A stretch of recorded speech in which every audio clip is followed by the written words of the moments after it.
It'll be Louisville in their all-purples, New York Red Bulls 2 in their white, red, and whites as we are officially underway from Slugger Field. We will have one of our two participants of the USL Cup Final at the end of these 90 minutes or possibly more. Tyler Terrence along with Devin Kerr. Glad to have you with us from wherever you may be watching.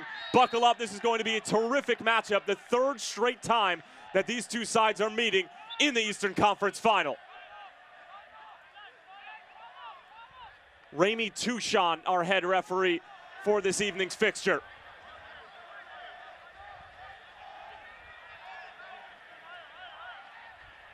New York Red Bulls 2 come into this matchup a 5 seed. Louisville City, the number 2. 66 points on this season, which normally would be good for first place most years, but FC Cincinnati, of course, were outstanding as Greg Ranjetsing making it known early that the penalty area is his.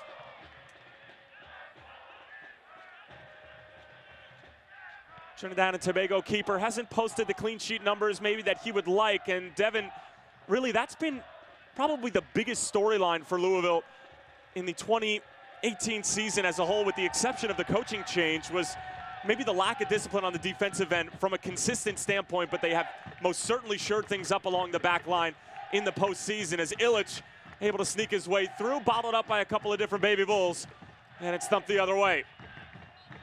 Definitely some growing pains early on. Hackworth came in and put that 4-back system into play. You're used to seeing Paco on the left, and then Jimenez would be tucked out on the outside. Now Jimenez pitches in a bit more, still gives him the opportunity to get up and down the pitch on the left, Kyle Smith on the right. But their ability to basically dictate the terms of the game on a regular basis is why you've seen them be so prolific on both sides of the ball. Offensively, Lancaster, fantastic. But the 4-back system has been great for Louisville City so far in the Hackworth era. Jared Stroud trying to turn the corner. Good matchup between Smith and Stroud. The New Jersey native getting the better of him, but the delivery out of play and a goal kick coming for Greg Ranjetsing.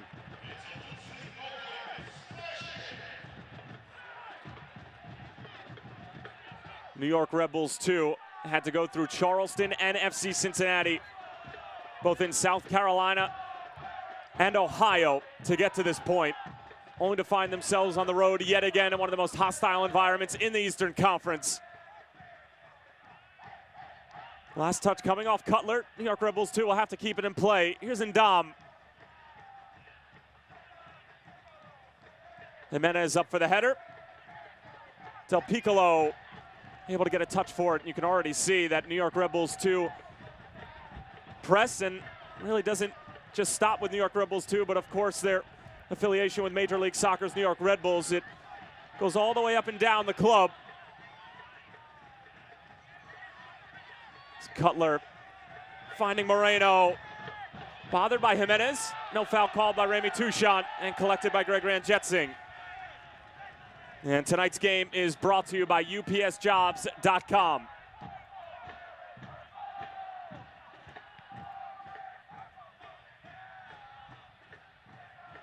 Cutler winning the header. Lima sends it forward. Barlow giving chase. Sawahi able to get there first. There's Kyle Smith, Cincinnati, Ohio native.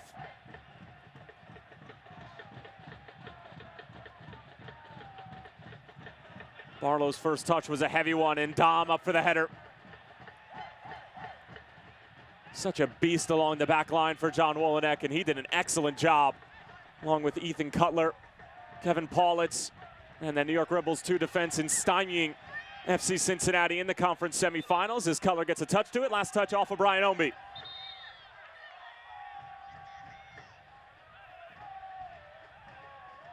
Omby the hero in these semifinals with 2 goals, and his first 2 goals of the season as Jared Stroud was trying to thread the needle. Akinaga stepping forward. Moreno bodied off by Jimenez. And Devin Kerr gives the defensive thumbs up of approval. So difficult for a defender when you're put into those positions to really lay chase and then challenge the defender right at the outside of the box, and then it moves in to throw your body in and get in front of the attacker. Great positioning. Lancaster with his first touch of the evening. Switching the point of attack and finding Kyle Smith. Out wide for Davis the fourth. First time delivery. Lancaster's header, a glancing one. It'll fall for Omby back in, but the delivery was scuffed. And Stroud comes away with it. That was a good early half chance for Louisville.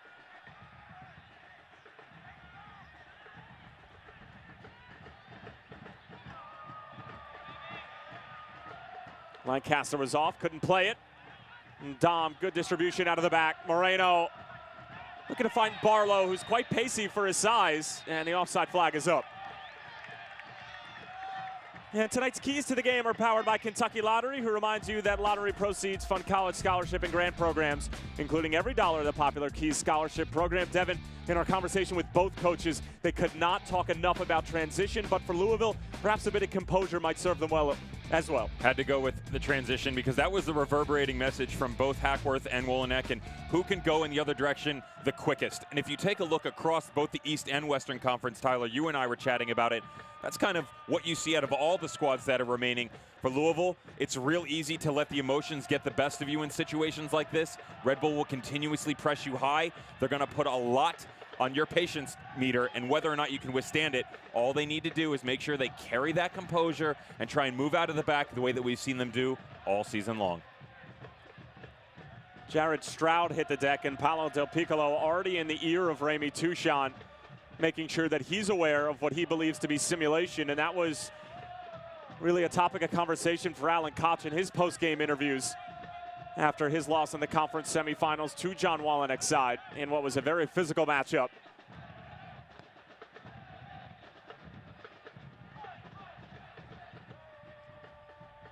Good ball in from McCabe, but Lancaster couldn't play it yet again.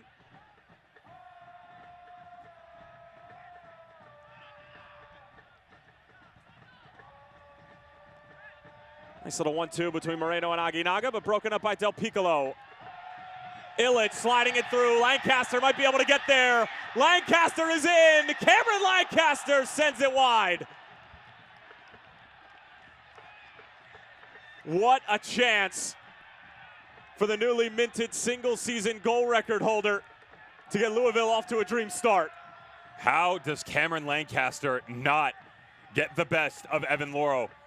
The last touch is perfect, puts it right out in front of him, could go on the right or left. He gets it on that beautiful right boot that we've seen finish so many times before. He cannot believe it, slaps the ground in disgust, should have done better. And Devin, that's the transition we're talking about. New York Rebels, too, give the ball up in the middle of the field. Louisville, lightning quick to play that initial through ball, which alleviates all of the pressure as Omby's called for the foul. The transition play in general, but keep an eye. That chance came because if you look at the center backs for Red Bull, Paulitz and Ndam, they stand very high. The way that they press, they take a lot of chances trying to get numbers up the pitch. That is a look you're going to see on a regular basis that should open up for Louisville if they can take advantage of it.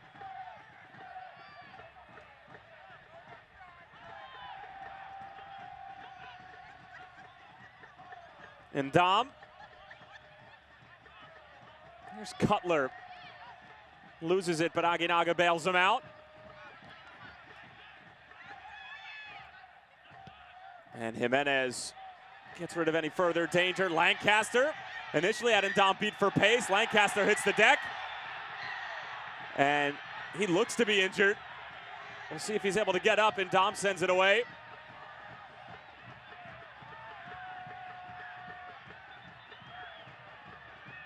And it looks like Lancaster's grabbing onto his left hamstring. Devin, I mean, you talk about Lancaster not getting off to a great start with not finishing off that opportunity, but this becomes a completely different story.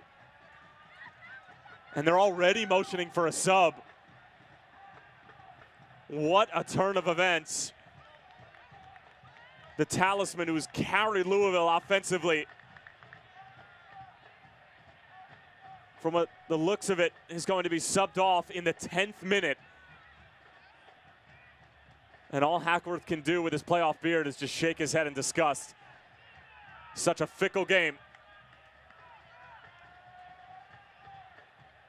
I can't believe it, having a conversation with the fourth official.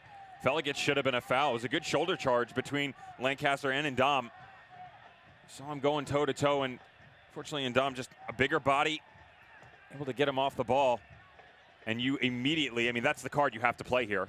It's the only one you can play. It's the only one you can play. I mean, you take a look down, and you would really have to start shifting things around. Ballard up top as a point man is not the move you could make. Maybe later on in the game, you might be able to move Ownby up top, or maybe even Illich. But at this point in time, you have to go with Luke Spencer. You saw him go to ground immediately, clutching that left hamstring. That is not a look, if you're a Louisville fan, that you would want to see at any point in time, yet alone 9 minutes into this Eastern Conference final. Once again, the high line by the two center backs. Could the referee have called a foul for Ndam extending and sort of wrapping his hands around Lancaster at the top of the area? Could he have? We've seen what's going on with the refereeing across the USL. It's difficult because he does grasp a bit, but Lancaster had overextended himself as well. You kind of reach out a bit, and then his leg pops into the grass, and that is most assuredly the hamstring injury. You saw him go right to it. Very tentative in his motions right now. And he's not one to shy away from a challenge. How many times have we seen him over his career not just get injured, but play through it? Earlier this season, separated shoulder, back with inside of 10 days. So if he's coming off, he's definitely not feeling it. And whenever we ask Hackworth about Cameron Lancaster's prolific goal-scoring ability, his set-piece specialism, I mean, Hack always sort of deflects and loves to talk about how hard of a worker Lancaster is on the defensive side of the ball as well. And you can see even in a foot race like that, was not willing to back off Hassan Ndam, who probably has about 40 to 50 pounds on Lancaster. And obviously we don't want to speculate, but Devin, that type of hamstring injury, even if Louisville are to advance, the chances of him playing in a USL Cup final slim to none. The biggest thing here that fans have to understand is, as broadcasters, we're put in a position you don't speculate. You don't say it could be this, it could be that. From experience, when you see a player in that situation, though, that's not a pull. Usually, it could be a very bad pull, and that's what you're hoping for, but you really, really hope that it's not a tear, because that is much further off. I mean, walking, wincing in that amount of pain, not a good thing for Cameron Lancaster. So it'll be Luke Spencer, part of the triumvirate a couple months ago, to lead this Louisville team, to be stepping on for Lancaster as Loro punches away the ensuing free kick. And a handball on New York Red Bulls 2.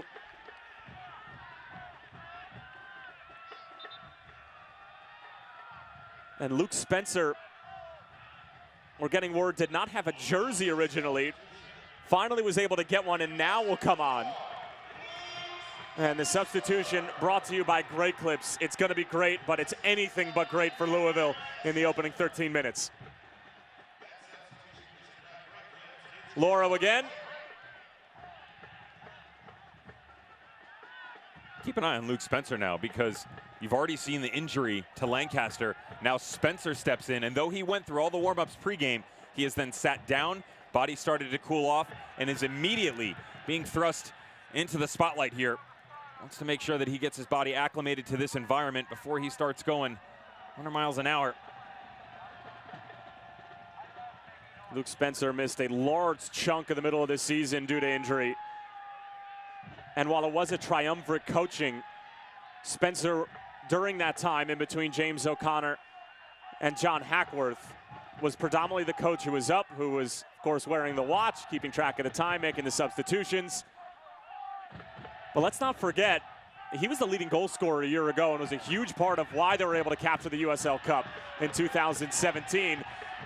And maybe this is the way the narrative was supposed to be written, with Lancaster going down, getting them to this point, and then Luke Spencer, who's really been overshadowed and battled with injury, maybe turns out to be the hero. Obviously, we'll have to wait and find out, but that's also been a huge part of Louisville's success. Not a big roster numbers-wise, but in terms of the quality, very deep. He was the go-to guy last year. All season long, Lancaster dealing with injuries in and out, and really until Lancaster netted the goal in the final, it was all Luke Spencer.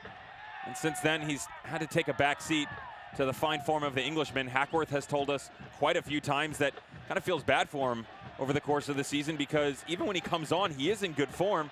Outside of the injury, just hasn't been able to get the opportunity because Lancaster's been so brilliant. Here's Cutler, drives it towards the back post. There's a foul and a penalty. Jared Stroud taken down, and it goes from bad to worse for Louisville. Meanwhile, for New York Red Bulls 2. Hold on a second. New York Red Bulls 2 went straight over to Ramey Touchon.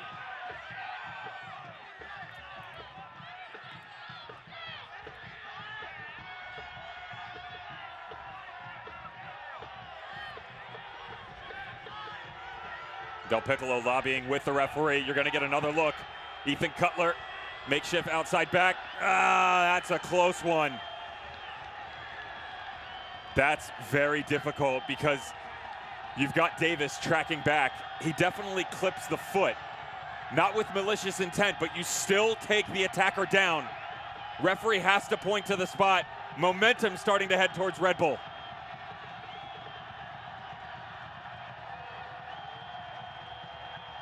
Chris Lima on top of it. 22-year-old New Jersey native. Lima slips and he scuffed it. Welcome to the USL Eastern Conference Championship game. How many times have we talked about the struggles by visiting squads and how the pitch has affected them?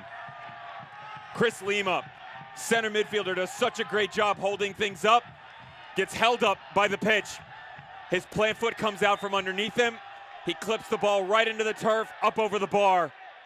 Slugger Field absolutely ecstatic that it's still 0-0.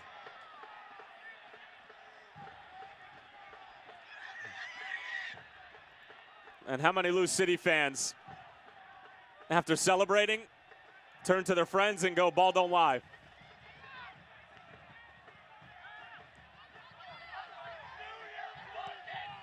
Moreno, it was one of those in-betweeners. Ranjetsin can see it over the bar, and well, it's been 17 minutes. We've probably only had about 8 or 9 minutes of actual play time of that, Devin.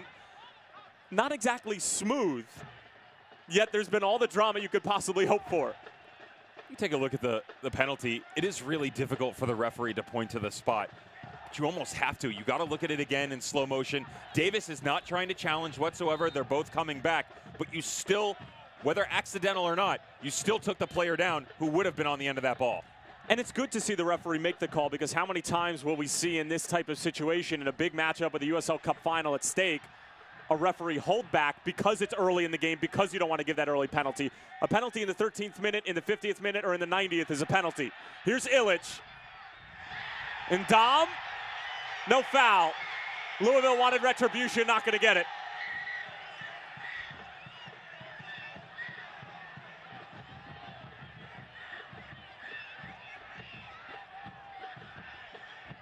George Davis IV through the defender and fouled. I'll tell you what, George Davis IV, he might as well be deemed the nutmeg king of Louisville. How many times have we seen him do that this season? This season, did with Richmond. I mean, he's fantastic. The past 10 years. Technical skill that's unrivaled at certain points in time. Referee needs to be careful right now, though. It's been back and forth. The ebb and flow needs to start to calm things on the emotional level. He's done a good job controlling it, but you don't want it to get out of hand. Delivery's low. Swahi was trying to help it along. Tenari. Good work to find Stroud. This is what New York Red Bulls 2 are all about. Quickly alleviating the pressure and going in the opposite direction with a ton of pace. Louisville did well to get behind the ball. Here's Stroud. Around Kyle Smith. Jared Stroud. Delivery was blocked by McCabe. Here's Tenari. Takes a deflection and a corner kick coming up for the visitors. 0-0 in the 20th minute. Chris Lima has missed a penalty. Cameron Lancaster missed a 1v1 breakaway and also was subbed off with a hamstring injury. But other than that, you haven't missed anything if you're just tuning in.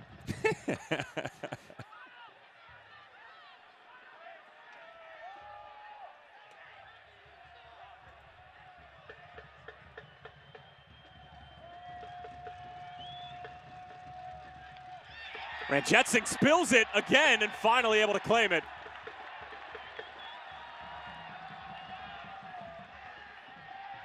It's a rare miscue from the Trinidad and Tobago keeper. Was about to jump out initially and say, what a good job showing his commanding presence in the box.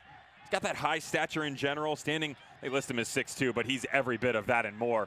And comes out and gets it, but uncharacteristically, as you mentioned, dropped it right in the middle of the 6. Davis the fourth. Here's McCabe. Mr. Reliable into the area all the way through, but Ombi didn't follow it up. Last touch coming off of New York Red Bulls 2 in a corner for Louisville now.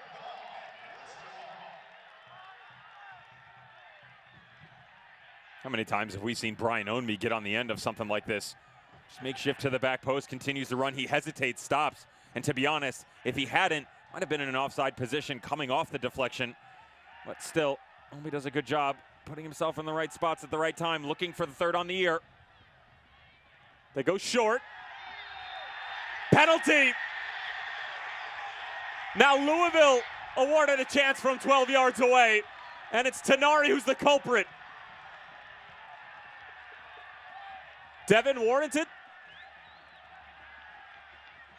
This is another close one. They're not making our jobs easy, are they? Wolinak not happy. John Hackworth frustrated at the first one. And their manager not necessarily agreeing with what his midfielder put himself into. Andrew Tenari had drifted right to the outside of the 18 on this quick corner by Jimenez. When he plays it in, that is soft. Very, very soft. Two guys doing battle. Arm comes over the top, but he doesn't bring him down. It's just two guys getting caught up a bit. This is not a penalty. We gave the referee all the credit in the opening 20 minutes. And Dom went over for a little bit of gamesmanship and gets shown a yellow card. And that's just silly in a conference final for unsportsmanlike conduct when the play wasn't even happening. Cutler trying to calm him down. Keep an eye on Illich with his penalties. He gets crafty, goes back and forth. He's gone both ways over the course of his career. Does not necessarily favor one side. Makes it that much more difficult for Evan Loro. They'll go into these taping sessions. He will have done his homework. But at the end of the day, right now, this is going to be a mental guessing game. Illich, 12 goals in the regular season, including one against Indy 11.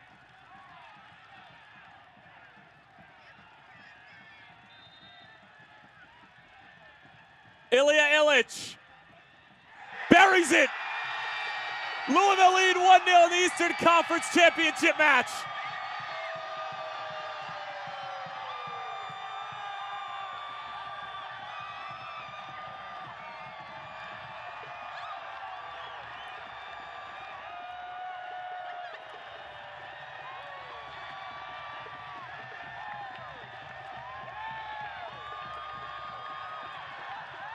We said it was going to be a guessing game, turned into mental warfare.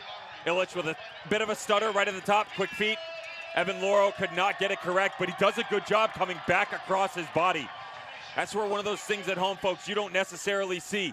Illich kept his hips wide open, pushing Loro to his left, closes them just at the end, bringing it across his body, and the home squad gets out in front. Goal presented by Kentucky Lottery, fueling imagination, funding education, Kentucky Lottery. So New York Red Bulls 2 give up their first goal of the postseason.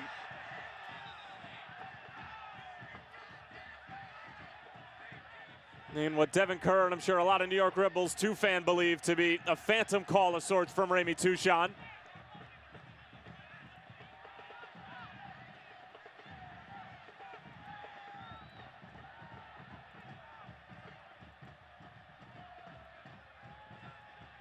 So as it stands, USL Cup final will run through Slugger Field.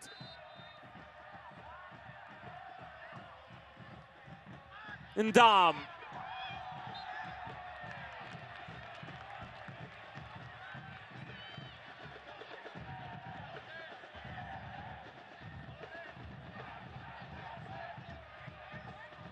And this is where the games with New York Red Bulls 2 can get really interesting, Devin, because when they score first, then they're asking the opposition to do things they're not used to doing, and that's where New York Red Bulls 2 can really make you pay.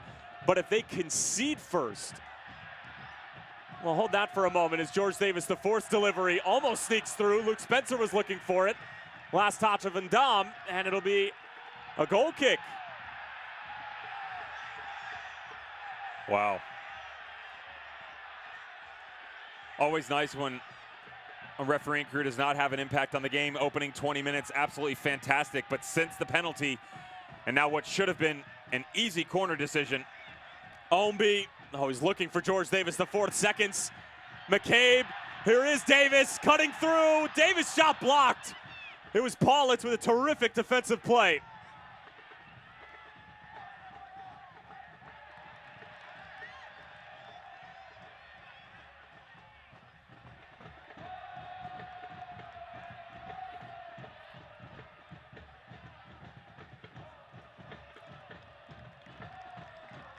Suahi takes a mean deflection, and Dom had to get rid of it, but didn't need to because the offside flag was up.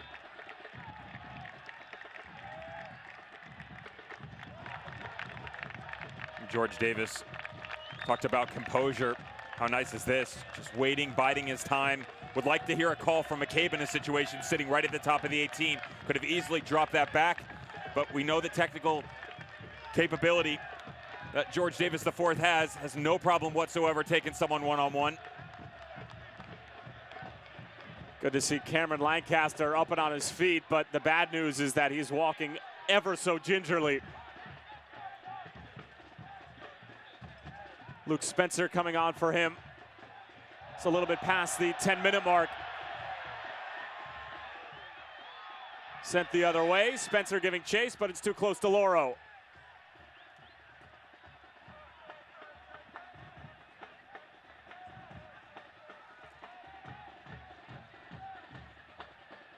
Tenari bending it into space. What a ball for Jared Stroud. Working on Kyle Smith again. Stroud's delivery. Not his best, but certainly asking questions of the Louisville defense. Excellent back heel from Tenari. Aguinaga's shot was blocked. Can Louisville counter? Ownby. So shifty in his movements and was able to win the free kick.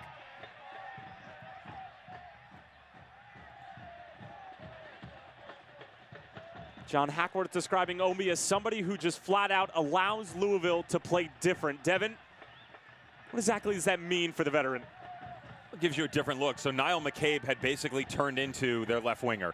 Very versatile player who can give you a lot of different looks. Definitely does not possess the speed, first and foremost, that Brian Ownby does. The guy can flat out run, put a ball out in space, ball at feet. We've seen him do it so many times. Exactly how he was successful last week.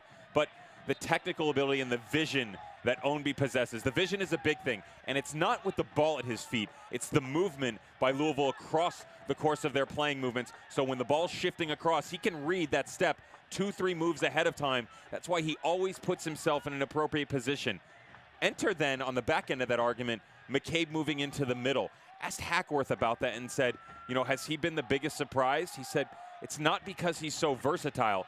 It's because didn't realize he was going to be that great as the number 8. Thought he would do kind of a makeshift job underneath Illich, holding in that 10 spot, but he's been absolutely fantastic. And the combination of those two players, the difference in the look that it's given Louisville over the remaining part of this season has really propelled them to new heights. Pressure from Tom Barlow.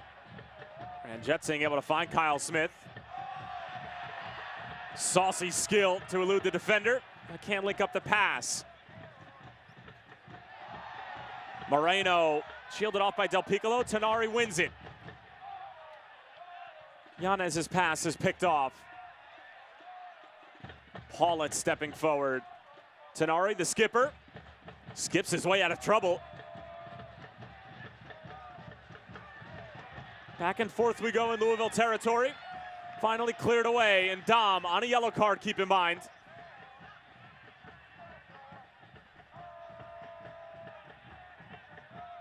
Paulitz. Ownby. Working on multiple Baby Bull defenders. Brian Ownby trying to get the better of Cutler. He is dropped by Chris Lima, but no call.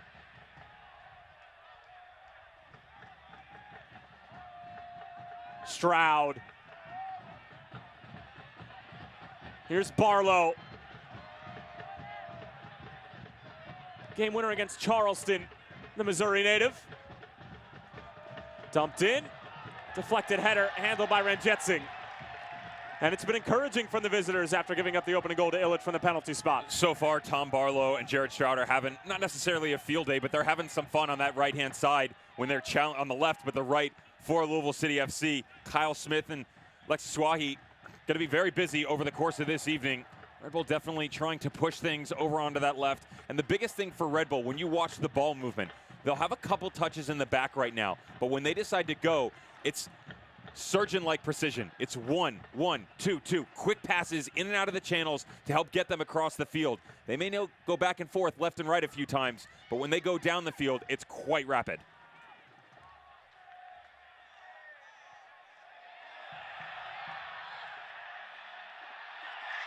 Here's Spencer! It's 2 for Louisville! And it's the substitute, the unexpected sub, Luke Spencer, who doubles Louisville's delight in the Eastern Conference Final.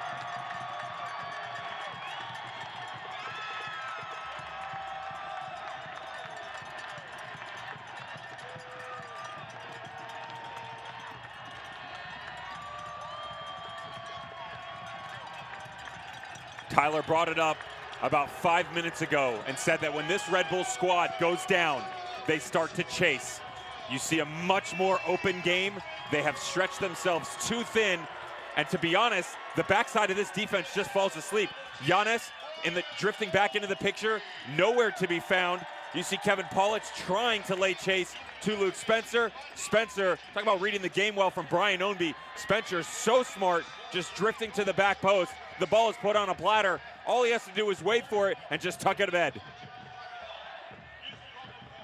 Goal presented by Kentucky Lottery, fueling imagination, funding education, Kentucky Lottery.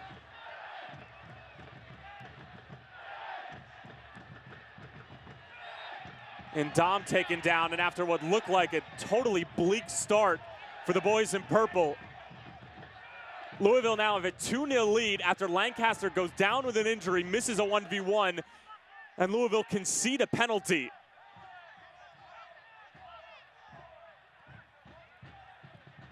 Chris Lima, of course, slipping on that ensuing pen. Louisville awarded a penalty of their own. Illich buries it, and now Spencer, the most recent development in the scoring summary.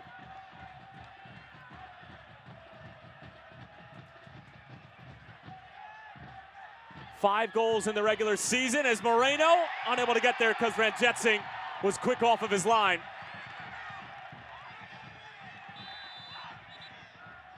We'll have a stoppage from Remy Touchon. Ranjetsingh is claiming that Moreno caught part of his face.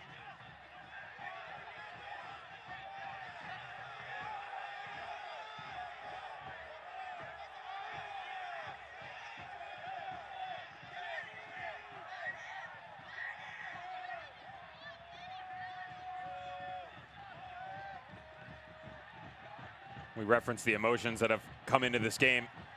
Highly touted in general, yet alone all the variables that have come into play early on. Penalties, the injury to record goal scorer Cameron Lancaster. Now Ranjetsingh having a word. Referee needs to calm things down, get it settled. Tension running high, coming out, and he feels like there's a bit of a nick there. You immediately see Moreno saying, didn't mean to, was just trying to jump out of the way. The tell of the tape is a bit different, to be honest.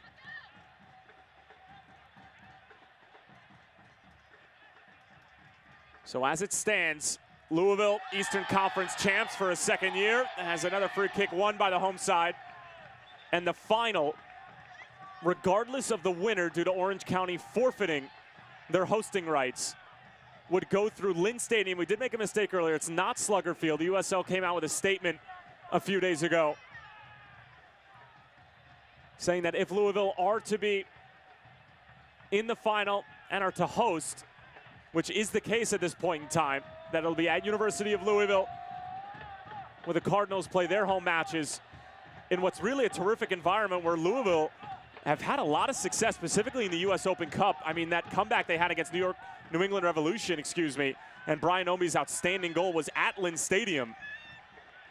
And it's an unbelievable environment, obviously a bit smaller than Slugger, but an intimate environment. And Devin, we watched that game together. I mean, it was loud at Lynn, and obviously there's a long way to go, as Evan Loro uncomfortable with that. But if it is to be at Lynn, not ideal for John Hackworth's side, but still not a bad secondary option. To be honest, it may serve them better, and here's why. 2 reasons. You talk about an intimate setting.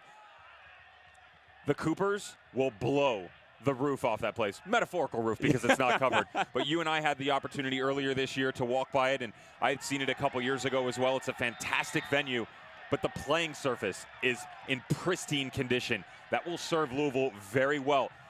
No disrespect to Slugger Field, but it is a makeshift field. We've seen the slip earlier on in this game on the penalty by Red Bull, and it gives them an opportunity to play a bit more, which a lot of coaches will tell you, since Hackworth has stepped in, that's probably the biggest stylistic difference. You see the boys in purple touch and go a bit more than normal. Jimenez, excellent delivery. It's loose in front. Who touched it last? Remy Touchon says it was New York Rebels 2, and a corner kick coming up for the home side, who lead 2-0.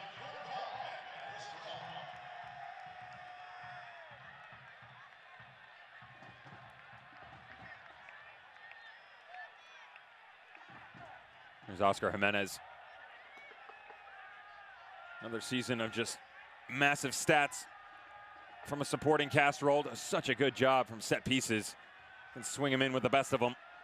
Swing him in with either foot as well. He's predominantly right-footed. As Louisville again were claiming that they should have earned another corner, but a goal kick coming.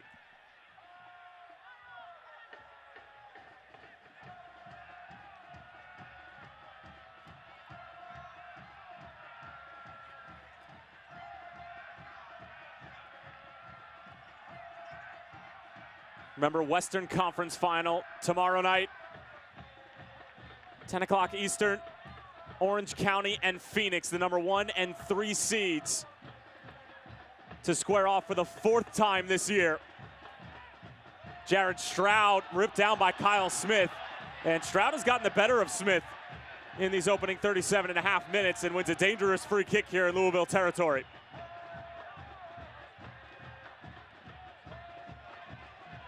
Great opportunity for the visiting squad just before halftime to maybe pull back some of that momentum that was definitely in their favor right up until that penalty that went over the top of the bar. And this is what you look for as a player. You're down, you're on the road, 2-0. A set piece opportunity to propel you back into this match. Excellent opportunity for John Wolinak's squad.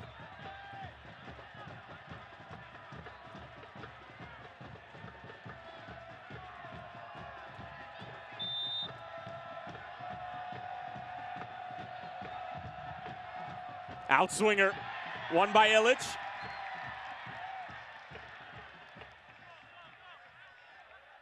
Moreno able to keep it in play. Working on Omby. Tenari dinks it over. Moreno, not a bad effort at all. Ranjitsingh holds on to it. 12th minute game winner against FC Cincinnati, Armando Moreno. He's not necessarily known for his left foot, but Tenari serves a good ball in, brings it off his chest very well. Just can't get enough power behind it. Ranjitsingh definitely had the near post covered. Try and pick out the far next time. And that should be a card against Ilya Illich, and it will be. Got tangled up with Hassan and Dom away from the ball. And Devin, as I'm sure you have experience with this, sometimes it's not the first, but rather the retaliation that's caught by the referee. You always get caught. How'd you know? You always get caught. It's the second look for sure. And even when that battle goes on, just Illich coming back around, letting his emotion get the best of him. There's the first one. The second one just drags him down from behind. Bit of theatrics from Ndam, to be honest. But when you're right in front of the referee, trying to make the most of it, does a good job. Almost baits him into the challenge. 27-year-old Serbian who attended Young Harris Division II from 2011 to 2014, joined that elusive double-double club, double digits in goals and assists.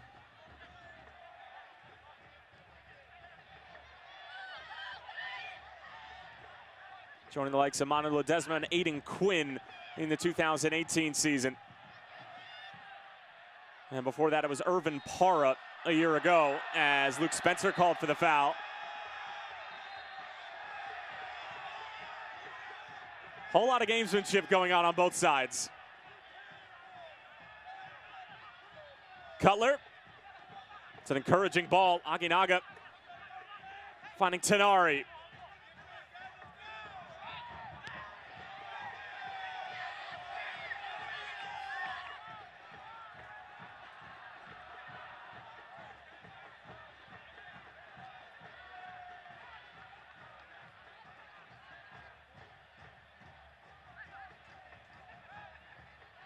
Moreno. Cutler in for Aginaga. All sorts of time and space. Delivery is cut out, though. It's Ilya Illich.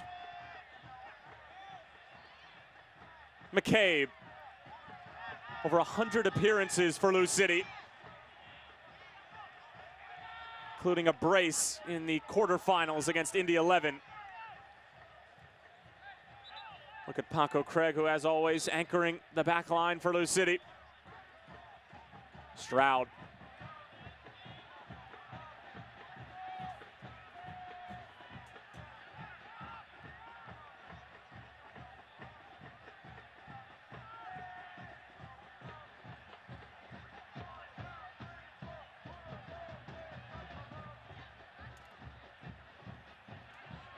Turnover from Lou City. Barlow. And Ranjetson clears it away. Wanted to be safe, didn't pick it up.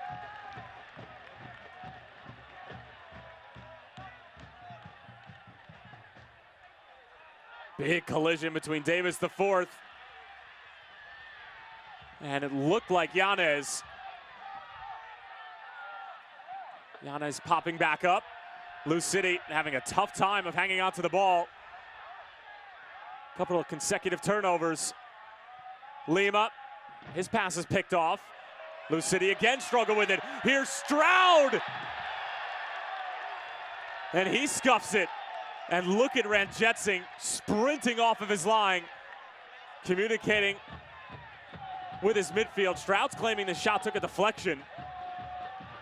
This all stems from the high press. All 10 of the field players for Red Bull 2 are inside of the half, and it does take a deflection. Comes right off the side. Referee has got to get this in check. But that all comes from that high press that Red Bull is playing. Jared Stroud on the left-hand side. Both wingers you've seen, Stroud and Moreno, drifting in, allowing Barlow to really frustrate the back line. Yanez playing very high. Even Paulitz was about 45 yards from goal when that progression of play started.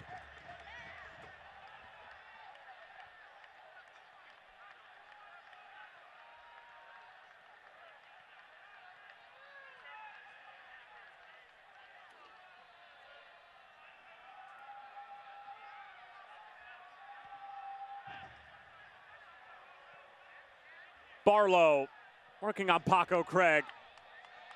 And Craig stops on a dime. Linking up going forward as well. McCabe, a nice little pirouette, but gets caught. Del Piccolo picks him up. Here's Nia McCabe.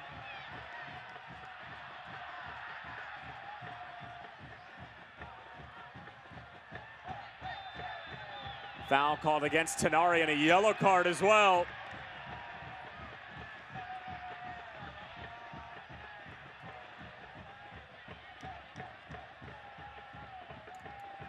The two skippers and Remy Touchon with a meeting at the Knights of the Round Table. Tenari and Del Piccolo can't imagine are exchanging email addresses. And just making sure his MySpace account's still active. You still on MySpace? No, No? I was never on it. Not as Devin Kerr, maybe as somebody. Yeah, just my alias. There's some late challenges floating around right now. I felt like Yanez was actually unfortunate when Davis got stuck in a minute ago. This one late by Tenari, coming in on Del Piccolo. And he's unhappy with Tenari. Tenari trying to lobby the other direction, but he's definitely in the wrong.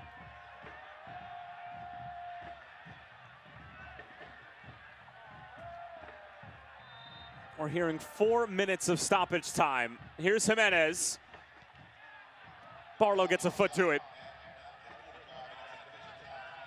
And stoppage time brought to you by Sullivan University.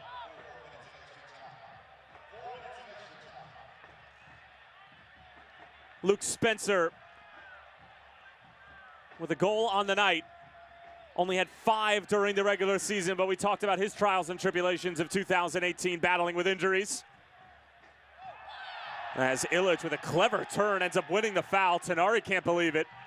Chris Lima's in the same boat, and another set piece to defend for the Baby Bulls.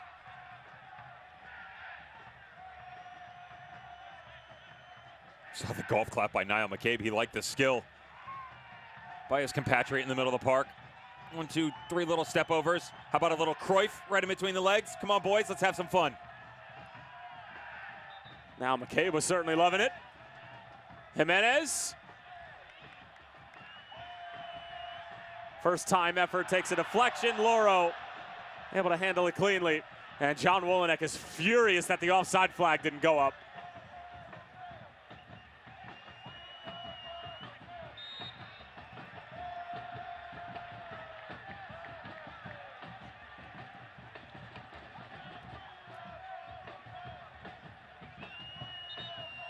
There is the Staten Island, New York native.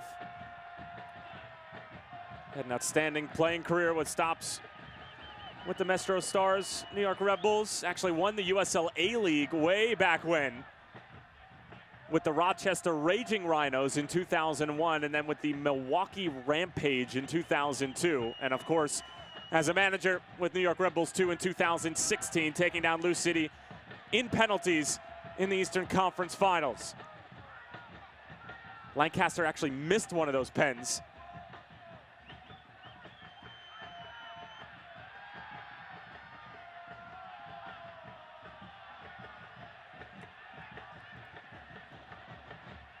Stroud.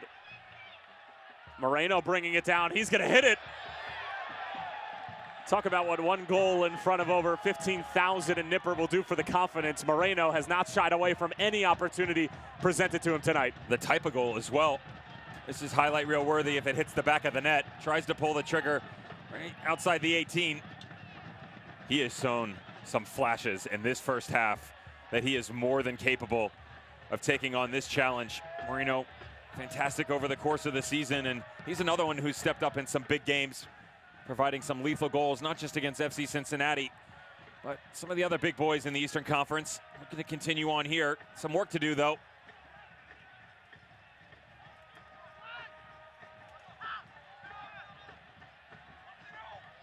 And Moreno's one of those guys who's just been with New York Red Bulls virtually since the beginning. Started with him back in 2009 at the academy as Jared Stroud slips it through. Here's Yanez. His first touch lets him down. Yanez, wow, that's clever. Stroud goes to ground, gets it right. Cleared only as far as Tenari.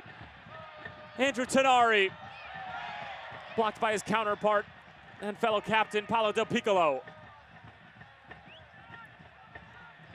And Dom. Cool first touch. Here's Aguinaga.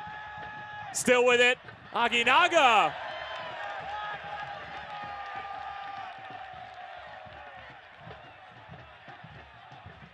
Aguinaga wanted to bring this back across his body, but he couldn't do so. The back line of Lou City FC had a gap, but they closed it down immediately. Great defending by Paco Craig. Just continuing to let the attacker come across the box, that's fine. It is very difficult to close your hips and get it back across. Craig didn't give him the opportunity to do so. And that's going to do it for what was a wild first 45 minutes here at Slugger Field. The Lou City faithful rise as one, knowing that they're 45 minutes away and have a 2-goal lead from another USL Cup final appearance. A penalty from Ilya Illich, a missed pen from Chris Lima, as well as a finish from a substitute, Luke Spencer, who came off for injured Cameron Lancaster. Devin, what do we make of it all in the first half? You just hit it all right on the head, given all the circumstances that have gone on. If you're John Hackworth, the PKs, the injury, you're up 2-0 at half, he'll take it. But keep an eye, Red Bull 2, over the course of this season, 26 of their 36 games coming into this match have had 3 or more goals. This game is not over.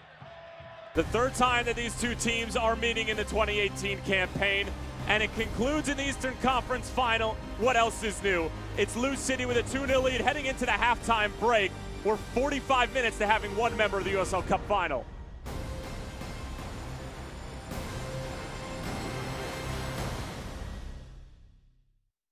Graduating debt-free is the best feeling through the Metro College program. You would be a package handler, you would work nights, and you get your weekly paycheck, 100% paid tuition, and bonuses for JCTC and U of L. Less than a year after I graduated, I bought a house on my own because of all the benefits that I received and the freedom that I had from graduating debt-free. I want to help any student get that same opportunity. We're here at Toyota Motor Manufacturing, Kentucky. This is Toyota's largest manufacturing facility in the world. Let's go take a look. Come on. Toyota has invested over $7.5 billion in this plant alone, producing over 11 million vehicles. It's all part of Toyota's commitment to the beautiful state of Kentucky. Helping to create jobs for over 25,000 people. You gotta love that. Toyota Camry, built in the USA. Toyota, let's go places. In a soccer match, a throw-in is awarded when the ball goes out of bounds. The team that touched the ball last will defend against the throw-in. This Louisville City FC Soccer Spotlight presented by your Kentucky Drive Chevy dealer. If you slip and fall at a place of business, your injury may be their responsibility. Some of the worst injuries can come from easily preventable conditions: wet floors, broken steps, faulty railings, cracked sidewalks. You may be entitled to recover money damages as a result of your slip and fall, but we need to work quickly to preserve evidence. If you or a loved one were injured in a fall, call us at Pound Law on your cell phone. That's pound 529, Morgan & Morgan, forthepeople.com. I'm a weather nerd. The weather keeps me on my toes. I grew up in Kentucky. This is where I'm born and raised. I would sit and watch the meteorologist on TV nonstop going through grade school. Was like, yep, that's what I'm gonna do. When you get up, the first thing most people want to know is what's gonna happen this day. To give that information, I mean, it makes you feel like you have a really important job. I love going to work every single morning. Jude Redfield, your Emmy winner for Best Meteorologist. USL champions in 2017, Lou City FC drives for excellence. Just like your Kentucky Drive Chevy dealer, Chevy is the only brand to earn J.D. Power Dependability Awards for cars, trucks, and SUVs, now 3 years in a row. Halftime here at Slugger Field, and presented by Kentuckiana Toyota Dealers. The Coopers certainly enjoyed the first 45 minutes. New York Red Bulls 2, on the other hand, have some work to do, down 2 goals. And Devin, we'll take a look at the playoff bracket of this 2018 USL Cup postseason. Remember, it all culminates with the USL Cup Final, November 8th at 8 p.m. Eastern Time on ESPN2. Mike Watts, Devin Kerr will be on the call. And Devin, I mean, obviously the Eastern Conference, we went on to that. How about the Western Conference? Orange County, Phoenix, later tomorrow night. I mean, should be an electric game. 2 very offensive teams. It started with an uninspiring performance in the West by Sacramento Republic. The 2 seed wasn't happy with them. Like the rebound by Phoenix in the game that just a week before they went down 1-0 at Phoenix Rising Soccer Complex from T2. They've done a good job gaining some momentum in this Western Conference in the postseason. Orange County came out right out of the gate. Now, it was against a red-carded 10-man team of Anthony Pulis and St. Louis. Get a staple 4-0 victory. Then Reno. Not necessarily the best that we saw out of Orange County, but Braden Cloutier said it to us earlier today best. It wasn't the way we wanted to play, it was the way we had to play. And now for score from around the league with our Commonwealth Credit Union Roundup. This is from the conference semifinals, Phoenix Rising. Well, that was an exciting one, Dev. You and I were on the call for that one. 4-2 is the final score. We had 4 goals in the first half, split right down the middle in a matter of 16 minutes. Already talked about New York Red Bulls 2, Armando Moreno. Goal in 12th minute, Lou City and Bethlehem. Brian Obi with both goals, and then Orange County getting by Reno. And Braden Cloutier told us earlier today, Devin, and he said it wasn't the style of football that he necessarily would have wanted to play, but it was one that they needed to play in order to get the win. Yeah, and you'll see that from squads, but the mark of a good manager is recognizing what their strengths and weaknesses are. There are other teams around the league that won't do that. They'll toe the line and say, we're going to try to impose our will in this manner. Orange County's smart. They took their medicine, got the goal from Aiden Quinn, and then just sat back. The Bethlehem Steel Louisville game was interesting. Thought Bethlehem did a good job early on, but they weren't able to maintain that high press and intensity like you see from the Red Bull 2 squad this evening. Ended up falling 2-0. Great job by Brian Ownby. Well, we already talked about it once during this break, Devin. Phoenix and Orange County. This is March 17th. Seems like eons ago. Billy Forbes finding Solomon Asante. Phoenix were off and running in the first 20 minutes or so in this one in Irvine, and then it would finish a 1-1 draw. Alex Cronali would have the equalizer late in that one in stoppage time. These two teams saw each other 3 times during the regular season, and really, Dev, I mean, both coaches told us that this game is almost a one-off because there was a coaching change for Phoenix. Patrice Carteron moving on with Al Ali. Rick Sean stepping in for a second time as the interim. So they really weren't too concerned about this matchup, but this is the one draw of the season. They had 3 draws in 2017. Then this would be the early goal in the second meeting.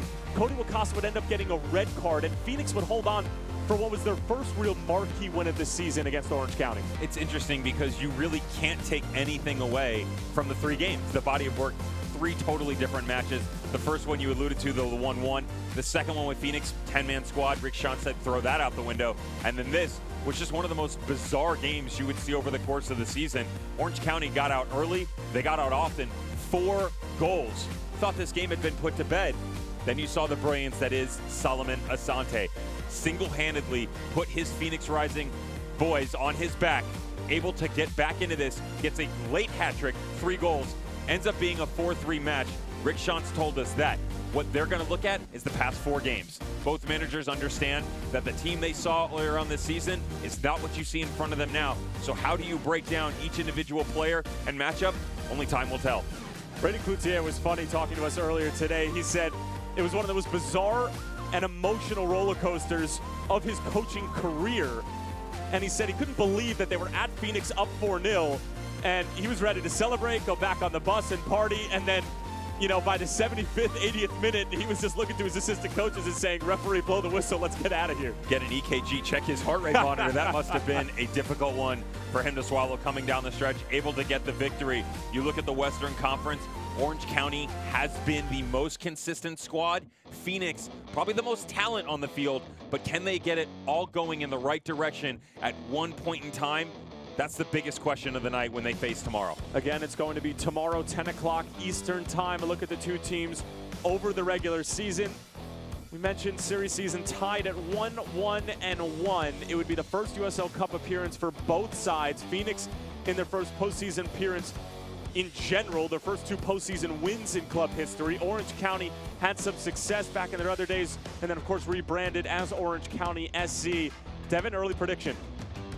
Well, I'll tell you this, I'm not predicting this game. Of course you're not. We're on the call for it, and it's difficult to do, but I'll tell you a matchup to keep an eye on. Rick Shantz, loanee earlier this year, Tristan Blackman from LAFC, left center back, getting acclimated in that position, had been away.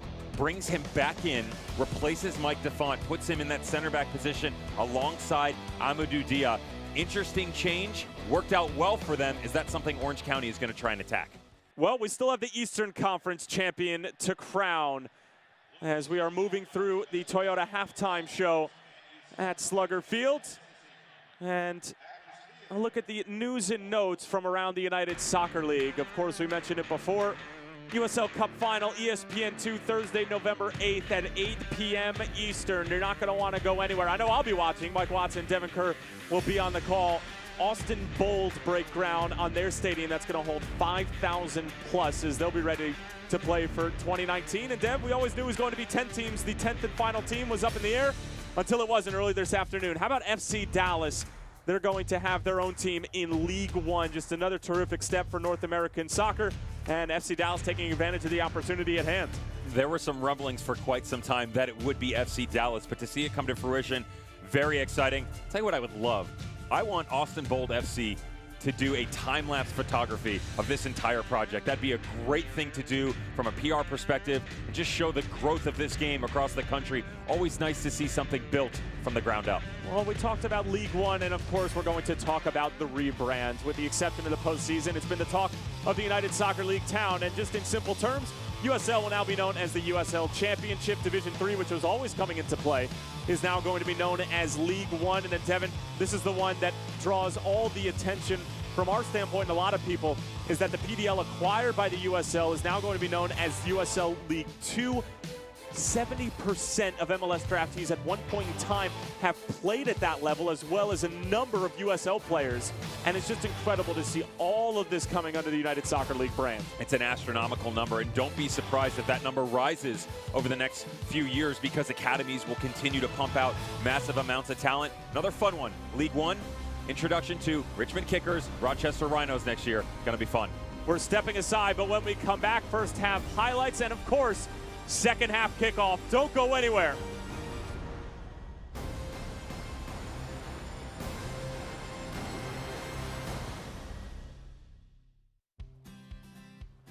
We're here at Toyota Motor Manufacturing in Kentucky. This is Toyota's largest manufacturing facility in the world. Let's go take a look. Come on. Toyota has invested over $7.5 billion in this plant alone, producing over 11 million vehicles. It's all part of Toyota's commitment to the beautiful state of Kentucky. Helping to create jobs for over 25,000 people. You gotta love that. Toyota Camry, built in the USA. Toyota, let's go places. Nothing says road trip like a Toyota Highlander. Let's go. There is so much to see and do here in Kentucky. And there's no better way to do it than in a new Toyota. They just keep making them better and better. Toyota actually spends $1 million every hour of every day on R&D. And the information they learn here is what makes Toyota Safety Sense so effective. Advanced safety as standard equipment. Gotta love that. Toyota, driven here, loved here. Toyota, let's go places. Showtime, let's go. Let's go.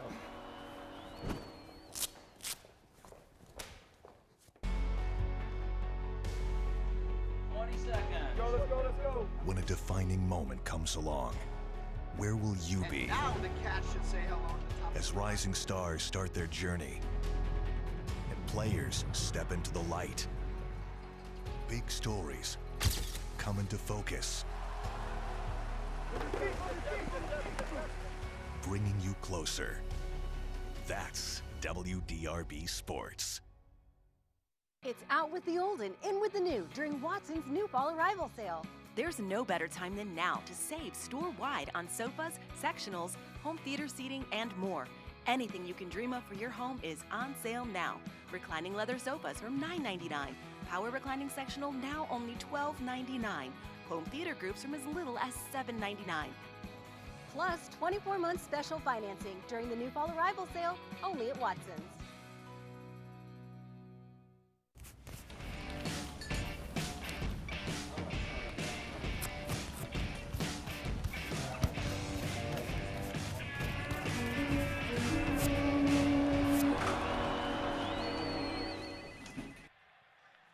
Finishing up the Toyota halftime report, brought to you by your Kentuckiana Toyota dealers. Lou City with a 2-0 lead and are cruising right along to the bridge that gaps the Eastern Conference Final and the USL Cup Final.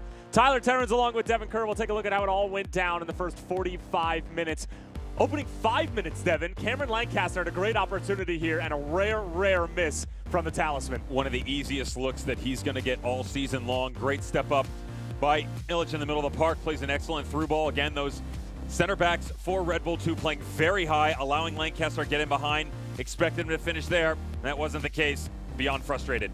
He would be pulled off due to an injury. Luke Spencer would come on, and then this would happen a few moments later. Stroud taken down by George Davis IV, accidental but still warranted. It has to be. Jared Stroud trying to crash the party on the back post. Davis takes him down, but the biggest thing here is, regardless if it's accidental or not, you still have to point to the spot. Christopher Lima steps up. They've got so many goal scorers. He's just not able to put it away. Pitch comes into play. And then the other side of things. This is where the refereeing started to drift another direction. Tenari gets involved. Illich steps up, says thank you very much. Home squad out in front. 14th goal regular season and postseason combined for Illich. as it's a massive one for Lou City to get them off and running in the conference final. Then this is an odd one. Brian Obi just sort of knocks it across. Lauro and Paulitz are teased into strange positions, and Spencer, the substitute, making the most of it. This is what happens when you play a high press and something gets turned over in the middle of the park. Ethan Cutler, Alan Giannis were very high with their positioning. Good counterattack by Louisville City, finding the back post for Spencer. Great finish. Look at the possession statistic. That is rare for a game not only that New York Rebels 2 is playing in, but a game that they're losing, dominating 61-39. But again, it's that purposeful possession, and we saw a lot of that New York Rebels 2 pressure come to fruition at the end of the first half. Red Bull has to be careful now because you have no more room for error. The margin is gone. 2-0 is still doable. You get to 3 against a great back line like this for Louisville, not going to happen. Underway in the second half, 45 minutes ahead. If it stands, Lou City, Eastern Conference champ for the second year in a row, and headed back to the USL Cup final.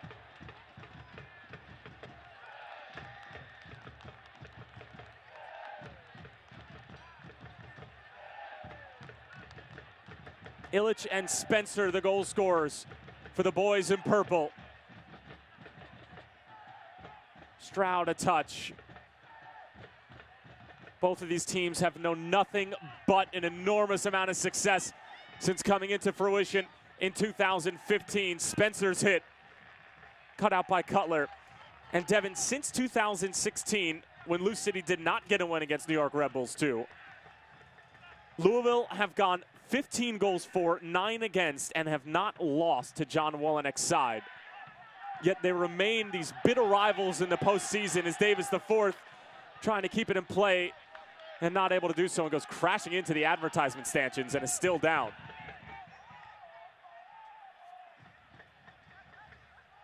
And tonight's game brought to you by UPSJobs.com. The tides have definitely turned for Louisville and Red Bull 2 in this situation. First 5 meetings, chalk it up as a W for Wolinek's squad. But since that fateful night in 2016 in the PKs that we're coming to, they have not been able to get in the W column, and there have been some hard-fought matches. You take a look at the ones this year, the 6-4 back and forth track meet that turned into the Cameron Lancaster show, and then the 3-3. And the 3-3 was a big one because Louisville really thought they had an opportunity to go out there and get a good victory. That wasn't the case. Red Bull, they just do not go quietly into the night. Expect the same this evening.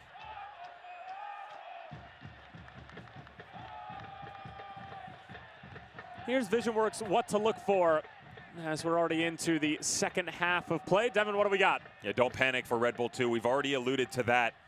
They have no problem going toe-to-toe with the best of them, and definitely not an issue scoring goals. But for Lou City, you have to remain calm and just maintain the composure, keep doing what you've done. At some point in time, you'll probably see a defensive move by Wolinyak. Hackworth. Barlow. Easy work for Jetsing in the end. We start going back and forth the managers, I start confusing myself. And that's the biggest thing here is at some point in time, you'll see some movement. I wouldn't be surprised. I know it's an offensive change, but defensively it can help out if you see the likes of a Richie Ballard come into play and bring one of the guys off up top, probably Spencer. McCabe, and Lauro parries it away. A stinging shot from the Irishman.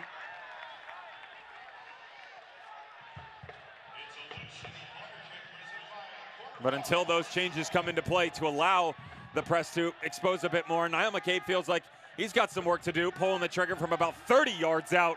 Great save by Evan Lauro. Nice full extension, pushing it to the side. It's a lot to ask of him from that distance. He did well. You saw John Hackworth coming into the foreground in that shot. Our crew doing an outstanding job. Jimenez was met by Barlow, and it needed to be. Spencer was coming into the area with a lot of pace. Cutler helping it along. Referees says play on, or at least for the time being, no advantage seen. And a free kick for Lou City. That's Marino's second one right in front of the referee. Had the late challenge early in the first half, and now this time getting stuck in. Don't expect him to be very long-winded anymore. Going to be on a short leash with the ref.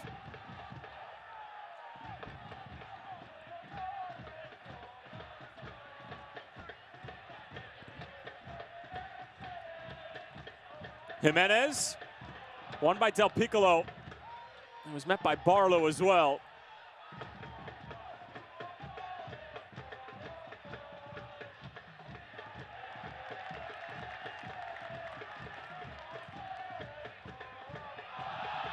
Illich.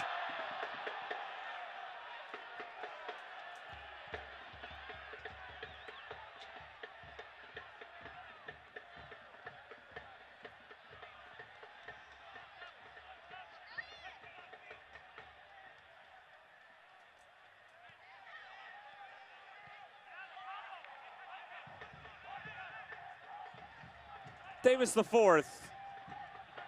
It's too close to Loro. Loro had not a lot, but a couple of key saves against FC Cincinnati. Remember the one right in front of the Bailey. The kick save was right out of the top drawer. That's what Evan Loro can do for you. He hasn't been asked much of him over the course of this postseason, but he does have those glimpses where he can step up when need be. Again, opening two squads, Red Bull has really been able to do whatever they wanted to so far. Keep an eye with the referee. If things continue this way, you're going to see more cards start to fly. Illich is on a card in Dom, as well as Andrew Tenari. As we'll get another look at the physical play.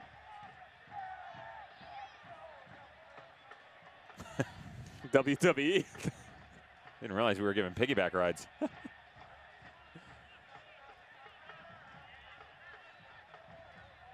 Here's Yanez. Tenari. Lima. Sliding it through for Stroud. It's tight work from Red Bulls too. And finally dealt with by the Lou City back line. Well, if there are two things you can say about New York Red Bulls, just as a club on the whole, they're going to be extremely technical, and they're going to come at you with pace, and you've seen both of that tonight. You see it at every level for them as well, all the way down through the academy system to the senior squad. And they have so much talent, just in general, all over the pitch. 6 players for Red Bull 2 have 6 or more goals. 5 of them are on the pitch right now. The only one not there, Brian White, who has gotten the opportunity to play with New York Red Bull.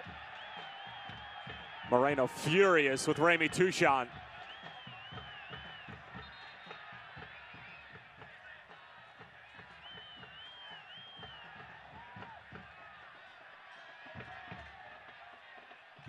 He doesn't necessarily agree with the referee. You're going to get a much better look now. Moreno stepping up.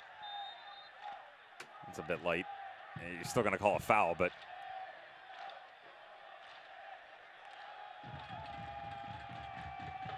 Moreno out of the infield and into open territory. Aguinaga. Good delivery in, and Ranjitsingh, what a save!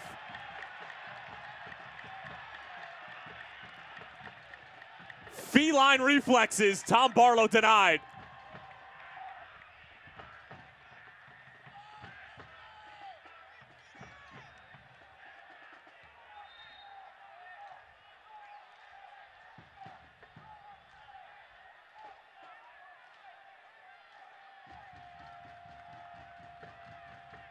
Ensuing corner, Tenari on top of it.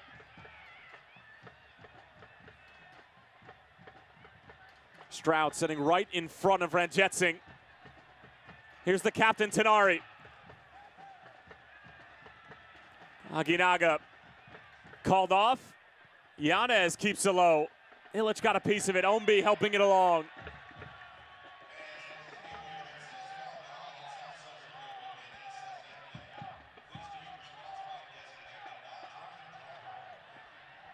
Aguinaga around a couple of different Lou City defenders. Tenari, delivery blocked by Jimenez.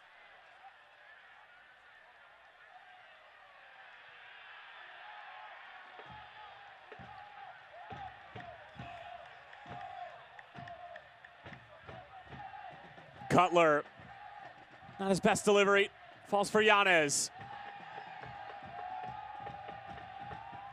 Tenari has become quite busy towards the byline. Cuts it back. It's excellent work.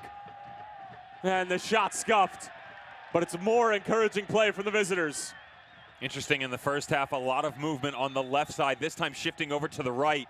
Andrew Tenari very active, trying to get involved with Armando Moreno.